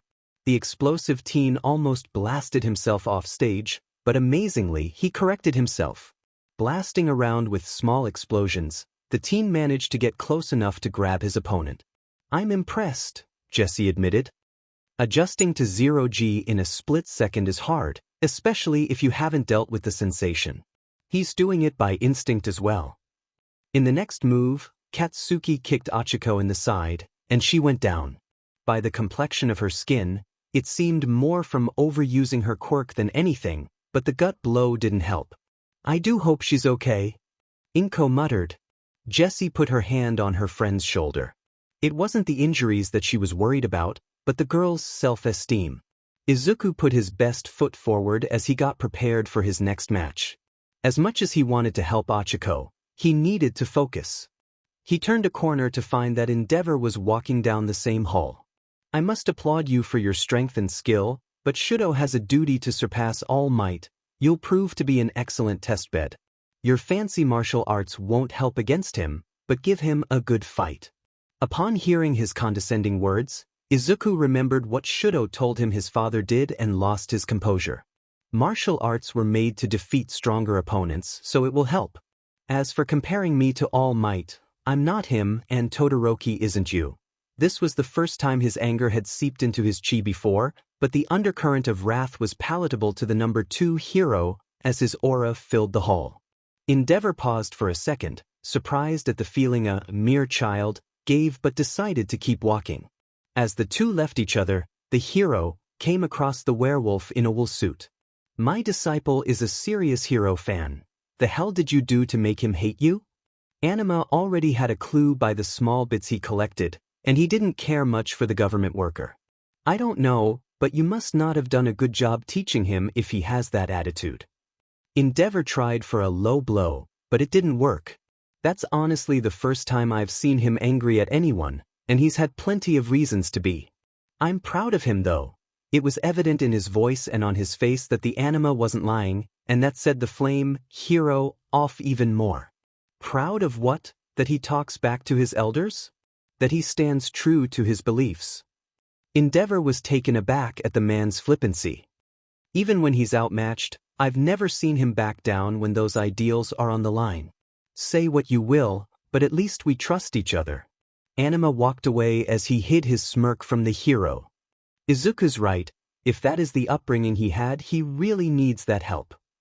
Still hate how I've got to examine the fights, Archibald. Shigaraki groused from his seat. He'd rather be playing video games than this. Inform information is as key to winning a strategy GA game. If it helps you focus, think of killing All Might T as a game with high rewards. The mage encouraged. Though the man-child whined some more, he saw the reasoning behind it. Something told Archibald that Fiara was in the game due to one of the students, and he intended to find out who. Start. At the signal, Shudo sent out a glacier of ice, but Izuku got into a stance and kicked the oncoming crystal with his quirk and chi. The impact of the two forces had caused a shockwave that even Midnight felt. The dual quirk user tried it again and got the same result.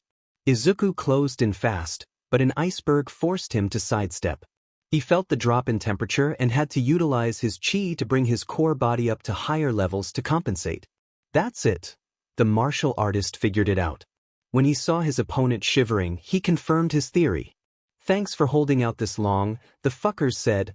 The scarred teen turned his head towards his father. The green-haired teen launched himself at his opponent. "Where the hell are you looking?" Shudo had to create a pillar of ice to block the quirk-enhanced kick. "You're shivering, Todoroki. Even quirks have a limit, and you can only endure so much cold. If you used your left side, it wouldn't be a problem for you.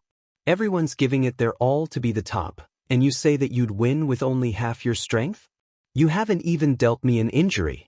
Come at me with everything you've got. The hell are you doing? Did my old man pay you off?" He couldn't see why Izuku would go to such lengths to help him, mid-fight no less, but here he was doing just that.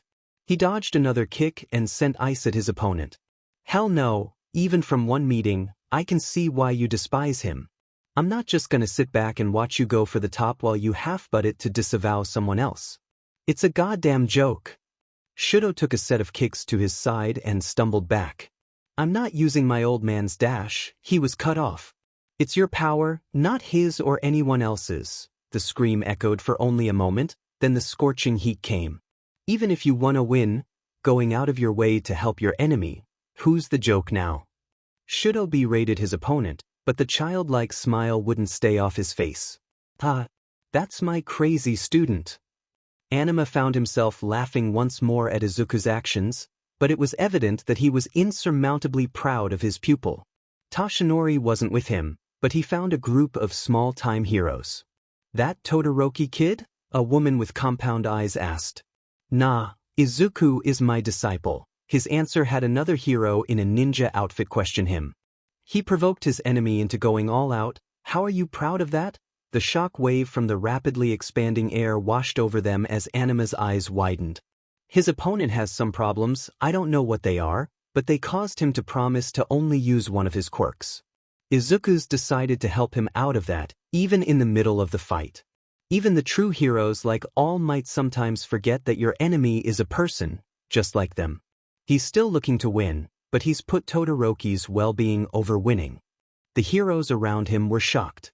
Now that they knew why the teen was goading his opponent, they, pro-heroes, couldn't help but look up to the kid.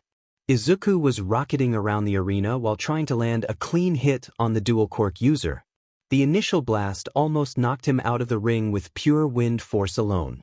His shirt had burnt off from a stream of fire that, thanks to reinforcement, didn't hurt his skin.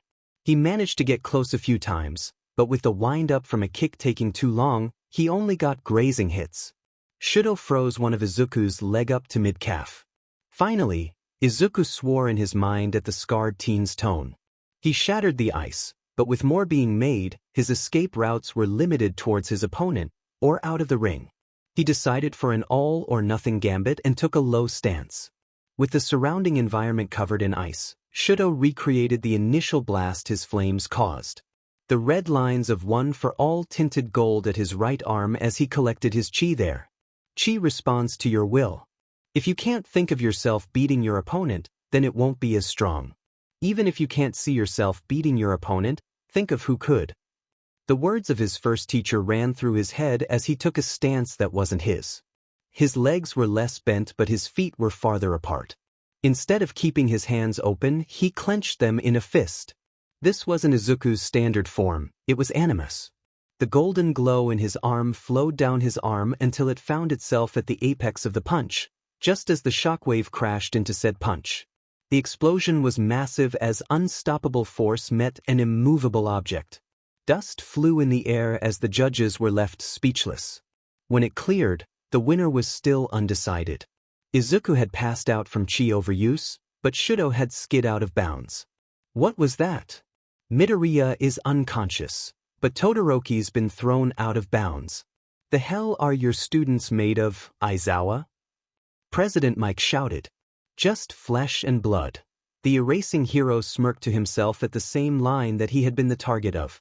He saw the stance that the student took, and he could almost see Izuku's mentor in the shadow of the teen. The medical teams came in and started to cart the two boys away. Everyone only had one question on their minds.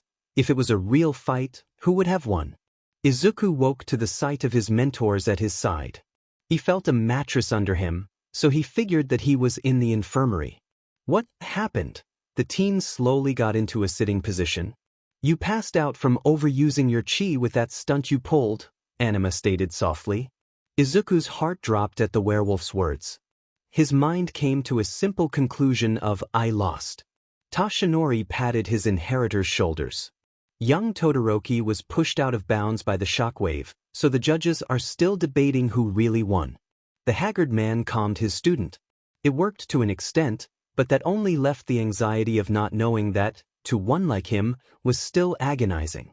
Soon the door to the infirmary opened and Izuku saw Achiko, Tenya, Kirishima, Tsuyu, and Mashireo. That was awesome, Deku. Exemplary performance in the match, Midoriya-san. Manly way to go down, dude. It's kinda scary that you could go toe-to-toe with such a quirk. Izuku was getting embarrassed at the praise his friends were giving him. He scratched the back of his head and gave a sheepish grin. Soon, Mashireo spoke up. That last move. He started trying to find the right words to use. That didn't feel like you. Izuku knew what he was talking about. Every fighter had a signature that was unique to them. Every person's body was built different, even before quirks, and that meant that everyone's body responded to movement differently. When he copied Anima, he didn't just copy the move, he copied his teacher's signature, his tempo, his persona. It wasn't, he tried to answer in the way that made sense. I couldn't see myself beating Todoroki's final blast, but I could imagine Anima-sensei doing it, so I copied him to the best of my abilities. While most people in the room didn't understand the entirety of it, the martial artist did. Recovery Girl came in only a moment later. I'll need to talk to Midoriya-kun, so I need you kids to leave for now, she told the students. As soon they left to go watch, or attend, the match between Katsuki and Eijiro, the school nurse turned to her patient. There are a few scratches and a minor burn, but the worst injury is a minor fracture in your right ulna.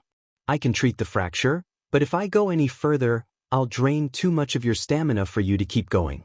Hold still, she instructed as she used her quirk on Izuku's arm. His eyes felt heavy suddenly, but he could stay awake for a while longer. She finished treating his injuries and left the teen to talk with his mentors.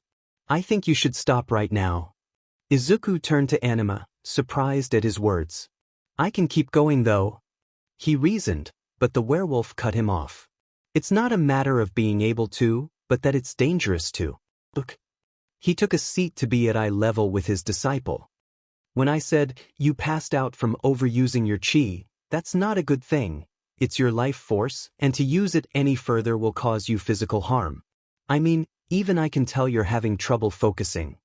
Anima hated the words he was saying, but he felt they needed to be said. Even Tashinori agreed with him, as overworking yourself past your limits could end up working against you.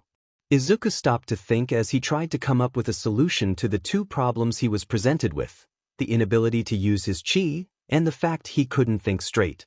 What if I don't use it? My chi, I mean. Anima gave a look of, I don't like it, but continue, and the green-haired teen did. The main problem is that I've used it too much, so if I don't use it anymore, then I'll be safe. My focus will still suffer, but I'll be able to fight. Tashinori couldn't understand why Izuku would go to such lengths in the competition, but he couldn't say he disapproved of that drive. I may not know about this subject as well as the two of you, but I have to side with young Midoriya on this one due to his sound logic. Anima honestly didn't know what he expected from arguing, but at least he made his opinion known. Giving a sigh, he gave consent. This only counts if the judges say you advance instead of Todoroki, he added before instructing his student to relax and regain what little energy he could and walked out of the room. Do you think I screwed up? Tashinori looked at the prone teen who asked. Why would I think that? The haggard man inquired. Even though I could have won the fight easier if I didn't, I couldn't stop seeing that look in Todoroki-san's eyes, and said all those words. Izuku tilted his head down. He didn't know what he felt as it wasn't regret. He wanted to help, but there's a time and place to try. He could have urged him to Jesse or talk to him later about it, but for some reason he chose then. As foolish as it was at the moment, Tashinori started. You tried to help even your opponent when you saw him troubled. I can't berate you for that. The frail hero gave a warm smile before he sat closer to his inheritor. And you know what? He asked. At Izuku shaking his head, he answered. Butting your nose in is one of the principal qualities of a good hero. Anima heard the cheesy line from beyond the door and shook his head in exasperation. But, he thought, the cheesy lines are told so many times because they're often true. Shudo was trying to find his way to midnight. When he received help from a janitor, he knocked on the door to the room. Coming. A voice, Midnight's by the tone, called from the other side. When the heroine opened the door to see the dual quirk user, she was mildly confused. May I please have a word? The teen asked as politely as he could. Receiving a nod, he took a breath. This is harder than I thought, he voiced to himself before managing to speak the words he wanted. I'd like to give Midoriya the win from our draw, and let him continue. Whatever Midnight thought he was going to say, he didn't. Though she found it odd, by the rules, she had to let him. Alright, but why? Shudo had found it easier to explain his reasoning. He's given me a lot to think about, and I think it'll help me that I don't have anything distracting me while I figure things out. If you can, could you not mention that I asked when announcing this to the crowd? My old man would give me hell if he found out that I did this. He wasn't being hyperbolic, but the 18-plus heroine didn't know that. She gave a slight smile. Sure thing. It'll probably be along the lines of, Cementos and I decided to have a tiebreaker backstage, and Midoriya-san won. The dual quirk user nodded in consent before making his way to the locker rooms. He didn't know why, but he found his steps lighter. Maybe tomorrow he'd try going to Jessie for a therapy session. His classmates swore that it helped, and he didn't think it'd hurt to try. Izuku had been woken up from his nap by Shudo. Your match is up next, he stated. Izuku, just waking up, had no clue what he was talking about. Wasn't there supposed to be a tiebreaker between us? The scarred teen froze for a moment but decided to let his benefactor know. I didn't care to continue, so the judges made a story that we did while you rested up. The green-haired teen was feeling more awake now, so he fully understood the explanation. Not knowing what to say, he decided to be simple. Thank you, Todoroki-kun. There was an awkward silence between the two before Izuku tried to break it. Who will I be facing? Ida-san. You should get ready. Izuku started running around the room while he got as ready as he could. When the announcer called him to waiting room number 2, he turned to his previous opponent and bowed goodbye. Good luck. Shudo nodded in response. It's time for the last of the semi-finals, folks. Here we have two people who rely on speed, so blink and you'll miss it. President Mike stormed up the crowd as the two friends walked in the arena. Let's do our best, Ida-kun. Izuku gave a bow. Of course, Midoriya. Tenya returned the gesture. Start. At the signal, Tenya went into second gear as fast as he could as he ran at his opponent while Izuku braced himself. When they were close, the engine quirk user tried to grab the martial artist's shirt only to receive a punch right below the ribs. Izuku capitalized on his opponent's recovering form by going for a kick to his side, but it was narrowly dodged. Gathering some distance, Tenya tried again to gain the upper hand, but every time, the one with 9 years of training had made it next to impossible. Deciding that it was all or nothing, Tenya used his trump card once again, Recipro Burst. That was a mistake. Running at his full speed would have been hard for many people to see him, let alone tag, but Izuku was a speedster as well. The speeding teen was stopped by a palm strike from an unmoving Izuku to his sternum. The pain was immense as his lungs forgot how to breathe through the coughing fits. Izuku put him in a more comfortable position while pinning him with little resistance. When his breath was under control once again, he managed to tap out. Letting go almost immediately and helping him to the stretcher, Izuku's worried look didn't go away. Call me a dim and bleeding heart, this is my friend, he told himself. How did you do that? Finally, the engine quirk user had managed to work enough air through his system to ask the question he had on his mind. It's hard to turn when you move fast, so I used your momentum as the force in the strike. Hitting the sternum hard enough disrupts the lungs' ability to work temporarily, so you felt like you were choking. Sorry, I was too harsh. The inheritor of One for All clasped his hands in apology. It's fine, but get first for me, will you? It'll soften the blow to my pride if I lost to the best. The two friends laughed at the half-joke, lightening the mood considerably. Now was just the fight between the oldest of the rivalries. We reached the finale at last. The top student amongst the freshman years will be decided here. Our final match, Midoriya versus Bakugo. Start. At the signal, Katsuki was charging in as fast as he could, shouting his signature phase. Die. His explosions were no laughing matter, but Izuku stepped into the blonde's guard. Grabbing his wrist, the martial artist threw his opponent over his shoulder. The explosive teen had coughed at the sudden loss of air. Throwing his palms outwards, he tried blowing up Izuku to find him retreating from the blast before it happened. Again and again, it was the same stalemate. Izuku could get a hit now and then, but Katsuki retaliated too quickly for anything else. The blonde was only getting glancing blows, but with his area of effect, it was enough. That's it. I'm gonna finish this. Katsuki bellowed before doing something Izuku hadn't seen before. The explosive teen shot himself into the air before his explosion's trajectory caused him to spin. Schneider bomb. He used the spin to gain more energy before blowing half of the stage up. Izuku used his quirk to give him a burst of speed towards Katsuki. Throwing a blind roundhouse kick, the martial artist had surprisingly managed to hit his aerial opponent, though he didn't know where due to the smoke. The explosions had stopped, and when the dust settled, everyone knew why. The explosive blonde was clutching the inside of his thigh, where the kick had landed. Due to Bakugo being unable to battle, Midoriya wins. Midnight declared. Neither contestant liked the outcome. The rest of Class 1A was watching the award ceremony from the front row of the stadium. Izuku was trying to keep his calm, but everyone could tell that he never thought he'd make it that far by his nervousness. The hell's he? Kyoka trailed off as she pointed at Katsuki.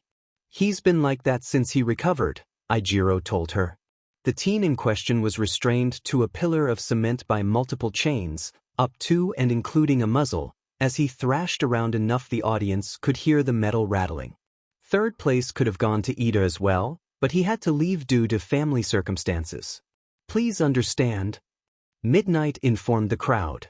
Achiko was clearly upset of what happened to her friend's brother, and by the looks of it, so was the number 1 freshman.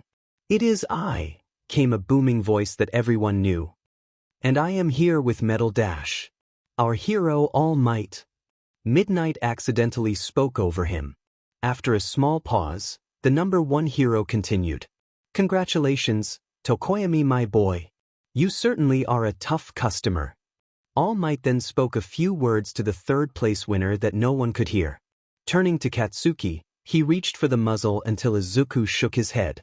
He's furious enough that he's not going to watch his words, and we're on live TV, little kids are watching, the teen reasoned.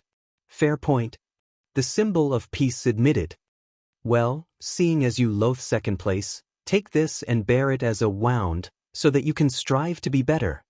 Trying to salvage what little face he could for the chained teen, he asked for Cementos to give him a hand as he put the medal around the contestant's neck.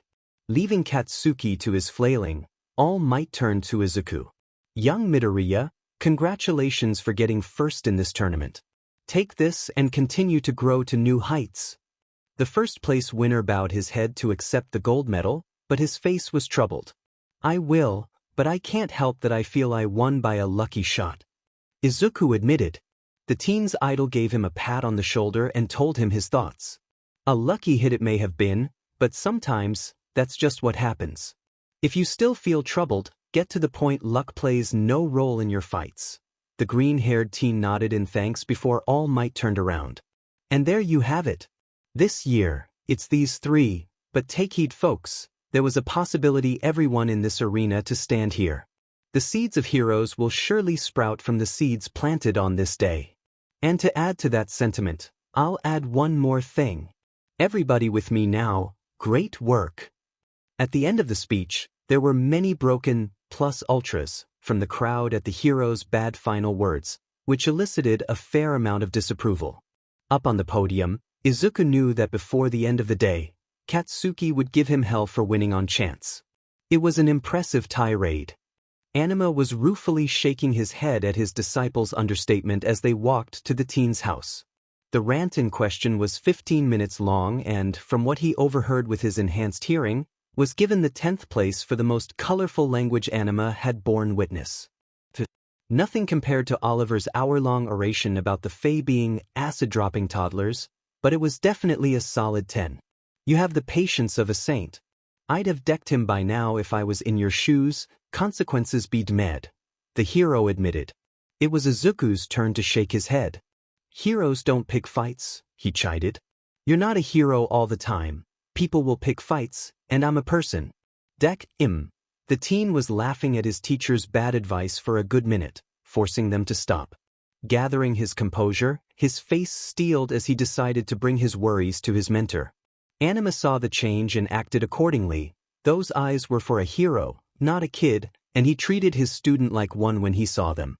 The inheritor of One for All started the conversation in Italian. I hate to say this, but I think Todoroki-san's father is.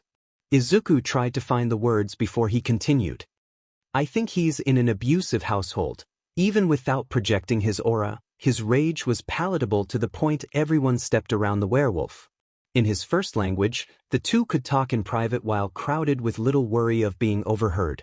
Answering in kind, the older of the two simply asked a question. I take it you want to give him an out, a safer place to rest? If Izuku wanted his classmate to talk it out, he'd get the martial artist's wife, as it was her actual job to help. Both of them knew going after the number 2 hero wasn't going to work unless the flame user acted first, as he still had more publicity than the older hero. The only thing he could within reason was offering Shuto asylum within his abode. Izuku was mildly worried about his mentor saying no, but intellectually, he knew the chances were slim. His worries were unfounded, as his teacher said his next words. If he wants, Todoroki can stay at my place as long as he likes. Anima was a hero, and as he taught, it could be the little things that helped the most. His house was more than big enough to comfortably house a dozen of people, so adding a third residence wouldn't do much. He couldn't think of a reason to say no to the request. Of course, it was entirely up to the scarred teen himself if he even wanted to, but the werewolf's doors were always open to those who needed it. Thank you, Izuku spoke softly, the steel in his face melting into a relieved smile. Izuku was on the train going to school. Thankfully, given the 2 days off of school to recharge after the festival, he was feeling a sense of elation. Hey, it's you, a random person called out to the teen. Congratulations on winning the sports festival. His words caused many others to turn their attention towards him, then everyone was starting to talk at once. He couldn't hear anything over so many voices talking over each other to him, so he just put his head down to nod. He knew that winning the festival would grant some notoriety, but the sheer amount of recognition was overwhelming. Grateful that the train stop was his, the green-haired teen quickly bolted from the train car and into the rain. After Izuku calmed down enough to slow down, he realized that there was another set of splashing feet. Turning around, Tenya was running up from behind in a poncho and rain boots. What are you doing walking leisurely Midoriya? We'll be late. Kicked into gear by his friend's words, Izuku started running by his side. We're 5 minutes early though, the green-haired teen commented before he heard his friend's reasoning. The baseline for students worthy of UA is to start the day 10 minutes early. Laughing at the ridiculous logic, the two were sprinting for UA's entrance. Arriving at the entrance, the heroes in training set their rain gear in the designated lockers. Hey Ida. Izuku decided to bring his concerns to his friend. The engine quirk user turned to his companion as they walked to homeroom. How's he doing? Your brother, I mean. The atmosphere turned heavy for a brief moment. When the silence was growing long, Tenya had gathered his emotions. He's lost feeling in his legs, and the doctor says he won't be able to fully use them even after surgery. He can't be a hero anymore. The heavy feeling tried to turn oppressive, but the martial artist wouldn't allow it. Bullshit. Tenya was shocked at his friend's foul words. Before my quirk came in, I was planning on being a quirkless hero, so what's stopping him from being a disabled one? Izuku's words struck a chord with Tenya. He remembered that his classmate's quirk didn't manifest until 9 months before the exam, but he decided to be a hero when he was in primary school. It was the reason he turned to martial arts in the first place. It would be a long road, but his brother could still be a hero. His steps became a small bit lighter after he processed the words he was given. "Thank you, Midoriya." His smile lightened the mood, and Izuku brightened it further with a million-watt smile and mild chi projection. When the duo walked into the classroom, everyone else could feel the fluffiness the two had brought in the room. "What happened to you two?" Mina teased. Forgetting to keep his chi going, Izuku was getting timid at his class's gaze. Shrinking into his seat, Tenya answered for him. "Midoriya was trying to cheer me up from a family problem." They were saved more questions when Aizawa stepped into the room with a half-hearted, "Good morning, class." Everyone had found their seats almost instantly, not willing to incur the teacher's ire. "Today, we'll be formulating your hero names." The class had gone into an uproar and Aizawa continued after they calmed down. The homeroom hero told them about the nominations. The nominations were usually balanced, but due to outside reasoning, many had nominated Izuku, Shudo, and Katsuki easily over 10 times as much as anyone else. There were a few who didn't even get a nomination, which made it harder to get work experience, as their teacher called it. When the subject went back to hero names, Anima walked into the door. "The hero names you pick now can stick with you pretty much forever, so choose carefully," he calmly stated. "As I have been told I have no naming sense, Anima is going to evaluate them for you," Aizawa lazily said as he picked up his sleeping bag to sleep in the corner. "I still don't know why you chose me over Midnight. My hero name literally means wolf in Gaelic." Anima sighed before continuing. "Anyway, even if I'm okay with the name, the public may not like it as much. There have been cases where the populace had renamed a hero based on their actions, so take that into account. You have 15 minutes until I start calling people." After the 15 minutes, Yuga was the first to show his name. "I cannot stop twinkling." The class should have been surprised, but they really weren't. Anima shook his head as he shot the idea down. Hero names are short and to the point, not an entire sentence. "I'll call you again when I go around."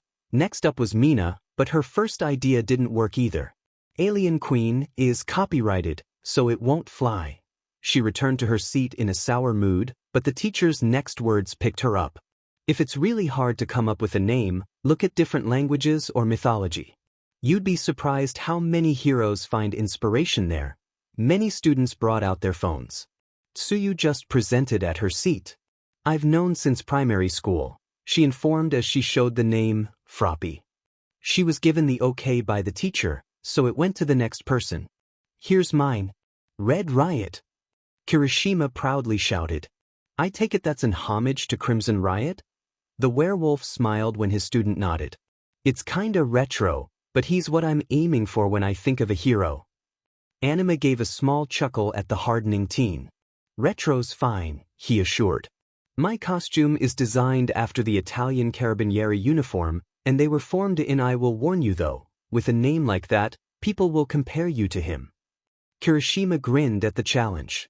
More names were presented with varying degrees of success. "I had this name since middle school, sorry." Koji apologized about his hero name, Anima. "It's fine. I take it you took the Latin name for animal?" Anima received a nod. "I may change it now that I've met you, but I don't know what," the shy student admitted. "Bestia is a Latin synonym for anima. Do you want to go for that?" Koji smiled before writing it down. Katsuki was up next, and his name was shot down nearly instantly. 1. Explodo kills isn't something people look up to, but fear. 2. Like with Aoyama-san, it's too long. I'll come back to you. The explosive teen gritted his teeth, but took the criticism. Achiko showed her whiteboard and received a thumbs up from the teacher. "San, do you want to go up next?" Anima questioned before the engine quirk user nodded. "Unlike others, my name was unfortunately last minute," he stated while showing them. He wrote down, "in generate." "It fits you well. I take it the naming sense is similar to ingenium?" Tenya nodded as Anima nodded before turning his head towards Izuku. The inheritor of One for All was the only one who hadn't gone yet. He lifted the board to show what he came up with. "Isn't that what Bakugo calls you as an insult?" Mashireo asked. The name on the board was Deku. "Yeah, but since Uraraka-san changed the meaning for me. If I make it my hero name, no one can use it against me," His words caused the class to clap for him. Even Anima joined in for a few seconds. Alright, for those of you I asked to reconsider your name, please come up with what you made. Yuga came to the front again and showed his rewrite. I'll take it. The werewolf allowed the name Captain Sparkles from the blonde. Mina had changed hers to Pinky, which was fine by him, though he noted her name was bound to be changed by the public. She was fine with that. Better, Anima told Katsuki after the third attempt. His board read Nitro, which while unimaginative, worked for him well. All right. Anima clapped his hands together. Now that everyone has a hero name, I'm giving you all back to Aizawa-san for the rundown of your field training. As the werewolf said those words, the homeroom teacher came out of his sleeping bag. When class had ended, Anima called Shudo to the side while sending Tenya out to fetch some paperwork. When Izuku opened the door for his friend, a nervous-looking All Might was there. After the large hero had taken his inheritor, for reasons Anima didn't know, it was only him and the scarred teen. What do you want to talk about? Shudo asked politely. He liked the teacher, but they didn't know each other enough for him to expect this. Izuku told me some things about your home situation. The martial artist let the words sink in before continuing. I'm just going to ask you outright, do you want to move out of the Todoroki house? The dual quirk user had noticed that the teacher didn't call his old man by his hero name or any parental terms. It was an unneeded gesture, but a thoughtful one. Where would I go? I don't have the resources to rent an apartment for. His words dwindled as Anima gave a dry look as if to say, "Are you dumb?" to him. I own a rather sizable property, and if it's to help a student of mine, I'm more than willing to let you stay in the guest room until something more permanent is worked out. Shudo was surprised. Not for the fact that Anima owned a large house, though with the price of land in Japan, it was impressive, but because he saw no goal in this other than helping. My old man would raise hell, he reasoned. There is nothing he can do to me, legal or otherwise. The only thing I asked you was if you want to do this. Let me handle the headache. Anima was having none of it. He had centuries' worth of income gathering and stocks. He was the 1% of the 1%. As for resorting to physical altercations, nothing the number 2 hero could do was going to be new to the werewolf. Shudo looked down. I can't, not while I'm going to his hero office. It wasn't the tone of someone who created glaciers in mere moments. This was the cracking voice of a kid who didn't think someone gave a DMN about him and was finding out he was wrong. Anima carefully hugged his silently crying student. You don't have to do it all at once. My doors will always be opened for you or your family if you want to take me up on the offer. He was tracing circles on Shudo's back. When the tears dried up, they planned on moving the teen immediately after the field training PRD. Midoriya must have gotten it from you, he said before leaving. Helping just to help, I mean. He heard Anima laughing. He didn't, he was doing that even before we met. It's why I decided to teach him. The will to help, even to your own detriment, is what's known as the hero's will. It's what symbols of peace are made from. The door closed behind the teen just as he heard the last sentence. Izuku was at the station saying his goodbyes to his classmates when he got on the train towards the area. Gran Torino was residing. His mind was wandering to the retired hero. Who was he? What was he like? What can I learn from him? More questions came into his mind before he decided to answer them. He pulled his phone out to look up some of his heroic exploits. The vast majority of his videos showed that he was a movement-based fighting hero, rather than a rescue hero. The green-haired teen went into analysis as soon as he saw the small hero double jump. Over the next few videos, he figured that Torino's quirk was a gas emission quirk, which made it easy for the lithe man to move in a three-dimensional space. He got off the train on his stop and walked to the address he was given. When he saw the decrepit building, he had to remind himself that Gran Torino was in his late 60s to early 70s. Of course, he didn't have a hero agency. He knocked on the door to the retired hero's apartment, only to not get an answer. He opened the door gingerly. Hello? My name is Midoriya Izuku. You nominated me from you. His voice fell as he saw a person lying face down in something red. Forgetting formalities, he rushed to the man's side with his first aid kit. Sir, are you okay? He went to check for a pulse, only for the small man to bolt up. I'm alive, he shouted, making the teen jump. It was then Izuku saw his face. Though his age showed, he was definitely Gran Torino. The retired hero saw the kid coming from the window, and got ready. If this was Toshinori's kid, he wanted to screw with him. He got the ketchup and spilled it on the floor before planting himself on the floor. When he heard the kid open the door, he almost twitched. He heard a small scuffling sound as the kid dashed forward. "Sir, are you okay?" The kid's voice was worried, but he didn't panic. Gran Torino bolted up to scare him and give him a quick appraising look. He saw the semi-transparent box with a red cross in the kid's hand with his bag off to the side. His first reaction was to help someone he didn't know. Gran gave Izuku mental points for good habits. The retired hero kept playing the senile role, even going as far as calling the kid Toshinori, until Izuku spoke his mind. "You're acting, aren't you?" he rhetorically asks. Caught off guard, Gran looked at the kid. "What do you mean?" The elderly man acted upset, thinking that the green-haired teen was trying to use reverse psychology. "Your eyes, they're too sharp for insanity." Seeing Izuku spoke with such surety, Gran froze. "Kid's sharper than he looks," he noted. He looked him in the eye and saw confidence, but not arrogance. He decided to try again with his question. "You never did answer me.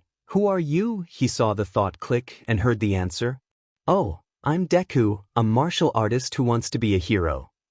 Izuku's voice carried a certain weight behind them, making the old man smile. "Then put on the costume, young gun. If this is what Toshinori's protege was made of, then it'll be fast teaching him the ropes." Izuku was struck in the back once more. He lost count after the 8th time. Gran Torino was bouncing off the walls and hitting the teen in his blind spots. Even though he hadn't needed to use it in years, the retired hero's quirk was as dangerous as ever. Izuku was learning the old man's movements and started to come up with a pattern. When he lost sight of the small man, he waited only for a moment. When the green-haired teen heard the whoosh of air behind him, he turned. "You're trying to get a pattern?" "Not a bad idea," Gran Torino commented before he jumped over the teen's grasping hand. "But Cha got ways to go from there," he finished before sending a roundhouse at the student. When the blow landed, the elderly hero knew something was up. Kicks don't feel like that, he thought as his foot decelerated when it was a centimeter away from the teen's body. His momentary shock was enough for Izuku to attempt another grab, but with another blast of air, the retired hero got away. "That your original quirk?" he asked with trepidation. Izuku shook his head. "Quirkless," he stated. "Did I pass?" The question hung in the air for a moment. "The hell do you mean?" "You didn't touch me." Izuku didn't say anything, but held his hand to show otherwise. In the teen's hand was Gran Torino's yellow cape.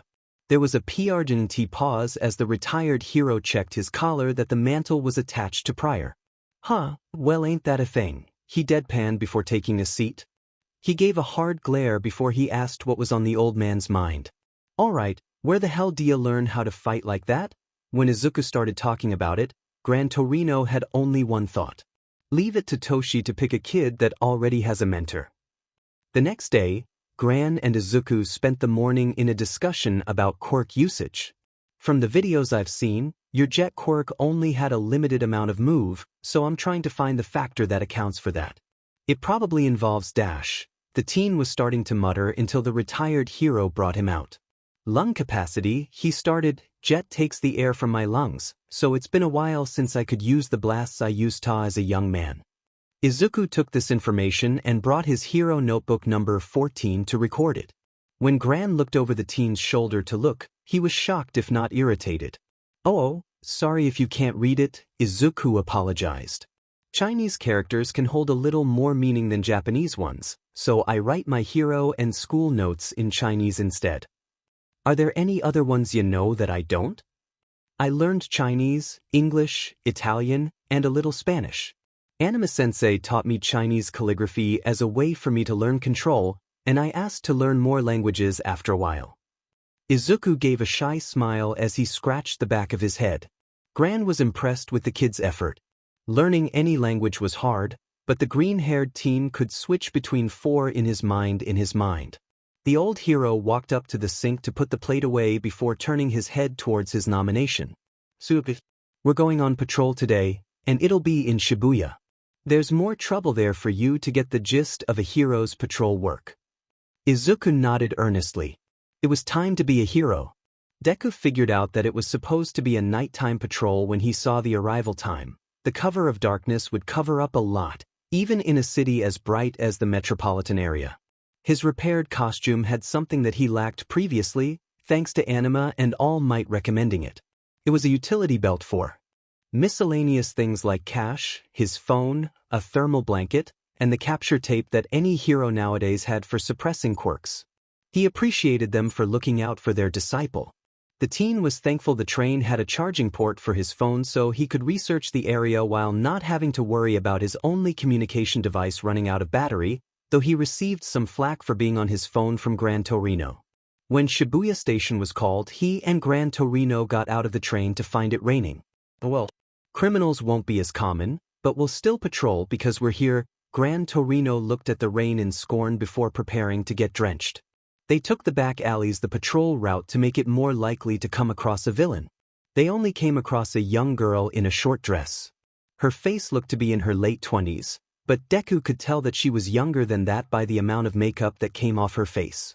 Hey, do one of you want a good time? Her voice was barely audible over the rain, and both heroes could tell she didn't want to be there. She was probably forced to by someone else as no one wanted to be in the rain, let alone in that revealing clothing.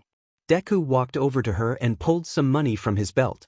Gran Torino was shocked that the kid was going to take her up on the offer, but his nominated hero dashed the idea with his next words. Let's get you out of this rain and somewhere safe. How about we go to a nearby restaurant? I'll pay for the time if you need it, but you look like you could use a hand more than anything. The young girl was apprehensive, but with a small smile and a projection of chi, the hesitation was gone. That night wasn't good for getting a paycheck due to the rain, but when she looked back on that day, she was glad she decided to go out in the downpour that night. It started as any other night, but she needed a client soon. Ninai would be collecting the debt in a week. It was a cold and rainy night, but she tried to endure. She was probably going to catch a cold, but it didn't matter. Soon enough, she heard footsteps and got in a stuck pose her coworker, Nami, once taught her. Her hopes fell when she saw the costumes. If she was lucky, they would ignore her or take her, but if not, there was a good chance she would be sent to the police station. Hey, do one of you want a good time? She asked, knowing it wasn't a good idea. The old man would have lost his drive by how aged he looked, but if she could get the young boy, then she could earn enough until next month. It also didn't hurt that she thought he was cute. If she had to have those activities, she preferred it to someone her age. Her hopes were brought up when she saw the green-haired boy pull some money from his belt and walking towards her. The words he spoke to her when he held out the money were not what she expected though. Let's get you out of this rain and somewhere safe. How about we go to a nearby restaurant? I'll pay for the time if you need it, but you look like you could use a hand more than anything. She didn't know what to do. The other girls told her that any offer like that would be a trap, but it was coming from a hero. Weren't heroes supposed to help anyone? She wasn't sure until she saw him smile. His smile was so pure, so innocent, so clear in the intent of wanting to truly help, that she swore he was glowing. With a smile like that, she felt like she was already safe and protected, and it made her feel awful inside.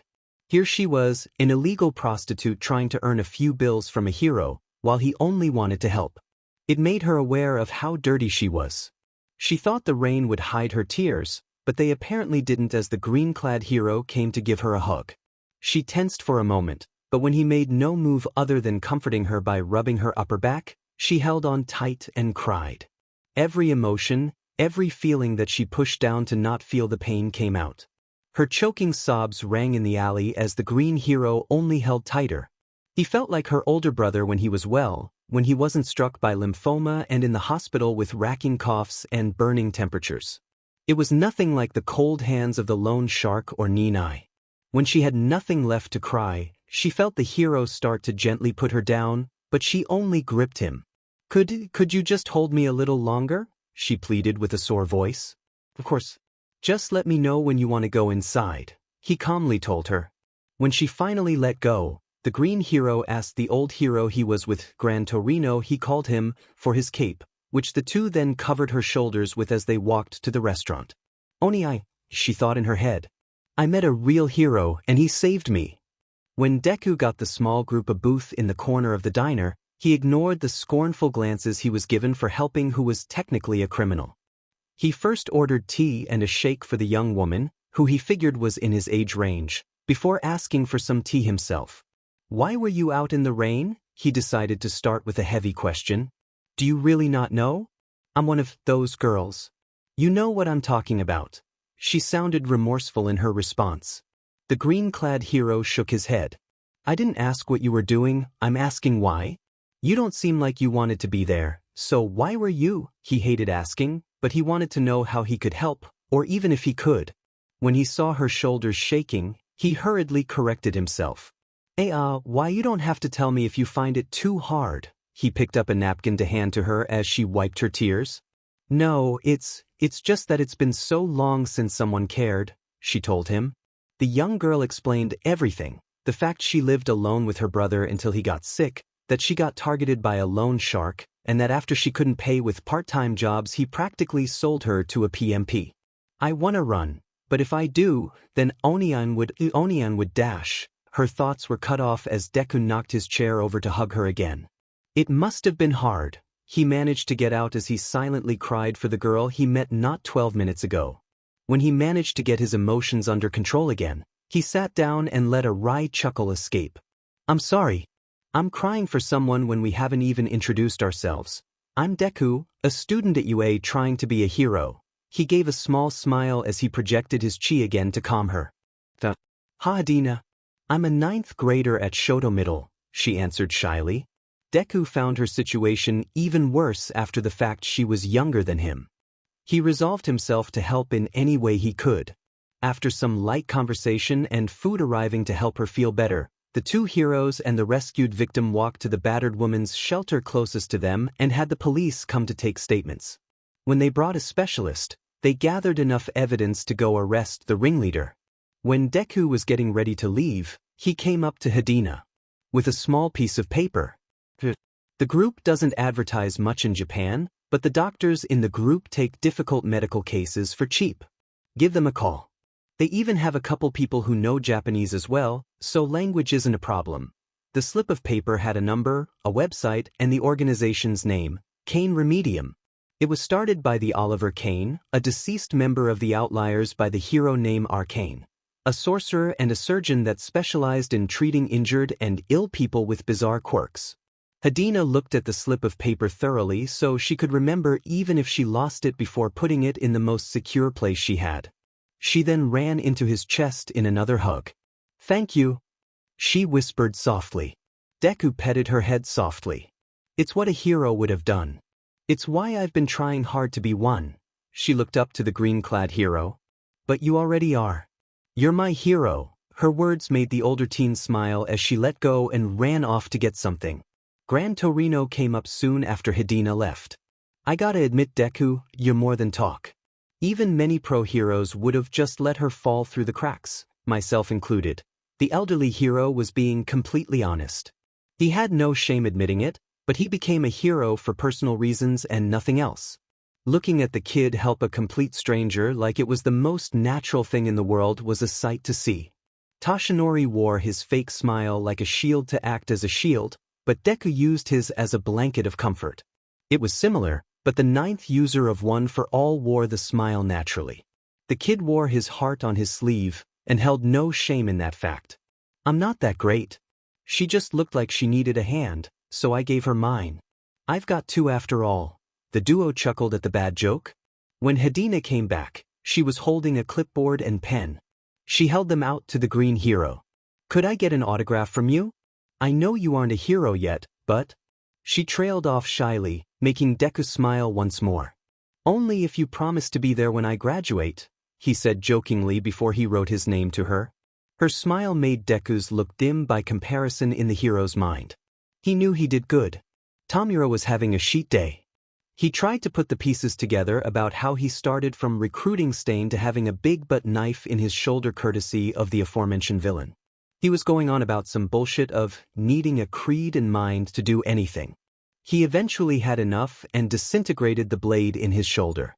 "You're awfully talkative," the red-eyed teen stated in a sing-song voice. "A conviction? A creed? I don't care for anything so dramatic. I just want to destroy the current peace that the heroes have and burn it to the ground." Tamura took a swipe at Stain, but the hero killer jumped away before he could even touch him. "Where's Archibald when you need him? He's the designated healer for shit like this," the leader of the league complained as he remembered the injuries the crazy Magus had healed before. Stain went on a rant about how he had the sprouts of a crooked creed and bullshit like that. When it was confirmed that Stain would, in fact, make a temporary alliance with the League of Villains, the two who brought him were glad to get rid of him. Right on cue for the hero killer's departure, the so-named healer walked in leisurely before giving a glance at Tamura, more specifically his wound. That W will be fine W with a couple of spells. And was it? Or do why you préfères raison? The hero killer tensed when the apparent madman's tone shifted. Archibald walked over to Tamura and held his pale hand to the teen's shoulder. A calm green light came from his palm as the wound knitted itself closed. "WW would you indulge me in a walk? I'd like to talk ideals with YU." His calm smile made Kurojiri shudder. Stain knew that the man who pulled him away wasn't insane as his stuttering voice would lead you to believe. His gait was filled with confidence, his black dress vest and brown coat were well ironed, but what convinced him was the aura of collected control he had. Stain almost felt like a puppet under Archibald's gaze, and he hated it. His entire style was making sure everything he did would give him the most control possible, and the way it felt like he had none was nerve-wracking. "So," the hero killer started roughly in his tone. "You wanted to talk ideals? You heard mine, so what are yours?" There was a small laugh from the well-dressed man. "I'm going to beat death." The 5-word sentence made the hall seem to drop in temperature. There's so much in this world to explore, that mere mortality will hinder me." Archibald's voice was brimming with venom at the limited time he had. "You'll die eventually," Stain reasoned. "Unless there's a quirk that prevents aging, you can't beat death. Even then, just because age wouldn't kill you, doesn't mean nothing could." Stain's words echoed in the hall as the mage was shaking. Stain initially thought the shaking was due to fear, or even hysteria, but when the pale mage looked up, he only saw one emotion: fury. Nothing about such matters." Archibald's tumult reverberated in the corridor as his magic filled the air.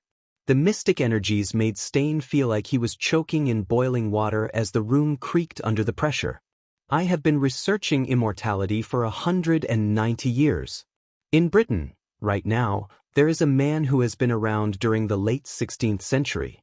I have shattered my soul with experiments. I will not let your ignorance belittle my research because your mind cannot grasp that these so-called quirks are only a fraction of the powers mankind has had control over since they walked on hind legs." The magic that Archibald was emanating started to make the walls twist in unnatural ways before he reined his temper in. When the world was back to normal and not trying to tear itself apart, the magus gave an inquisitive sound. "It seems that the loss of my temper had temporarily fixed my SPSP speech impediment." He turned to his walking companion with a gaze of pleasure. "Since you threw my nightmares in my face, let me return the favor." Stain was no longer in the hallway of the bar.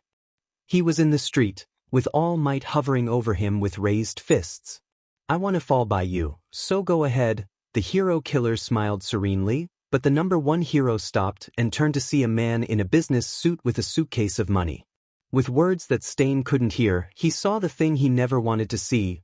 All Might took the suitcase and threw his cape to the side. Kaizome saw the hero walk past kids and fans without batting an eye or showing his signature smile. His idol was bought out. The scene changed to his hero fighting a villain, though his details were vague. The villain seemed to own multiple quirks as he worked with everything from super strength to pyrokinesis to teleportation. Near the end of the fight, the villain punched into All Might's side. The punch blew large pieces of flesh off the hero's body before they started converging inward to heal incorrectly. Kaizong couldn't move. He couldn't wrap his head around the idea All Might could be hurt like that. He felt like crying. The last vision was his hero in the hospital, coughing blood and losing his life. He saw the ECD flatline as All Might lied in his own blood. How was it? Archibald's words rang on deaf ears as Stain was gasping on his knees as he found himself in the foyer again. He grabbed his katana and swung blindly at the pale magus, only for the walls themselves intercepting the steel. The sensation and sound of metal biting into wood calmed him down. It was ironic that the blade many heroes fell to and feared was giving the murderer comfort. And now that we were even, let me tell why you is a something. Archibald held his hand out to the kneeling killer. On only with Thithalia League for resources.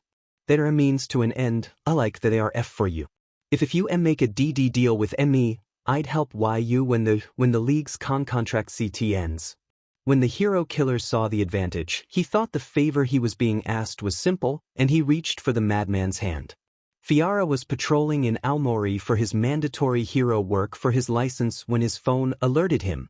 He turned the screen on to find that Spell Slinger, an information broker's alias, had told him there was apparently something going on in Hosu tomorrow that involved an organized villain group.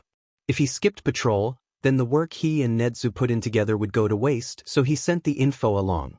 Hopefully he and his mentor could go where he could not.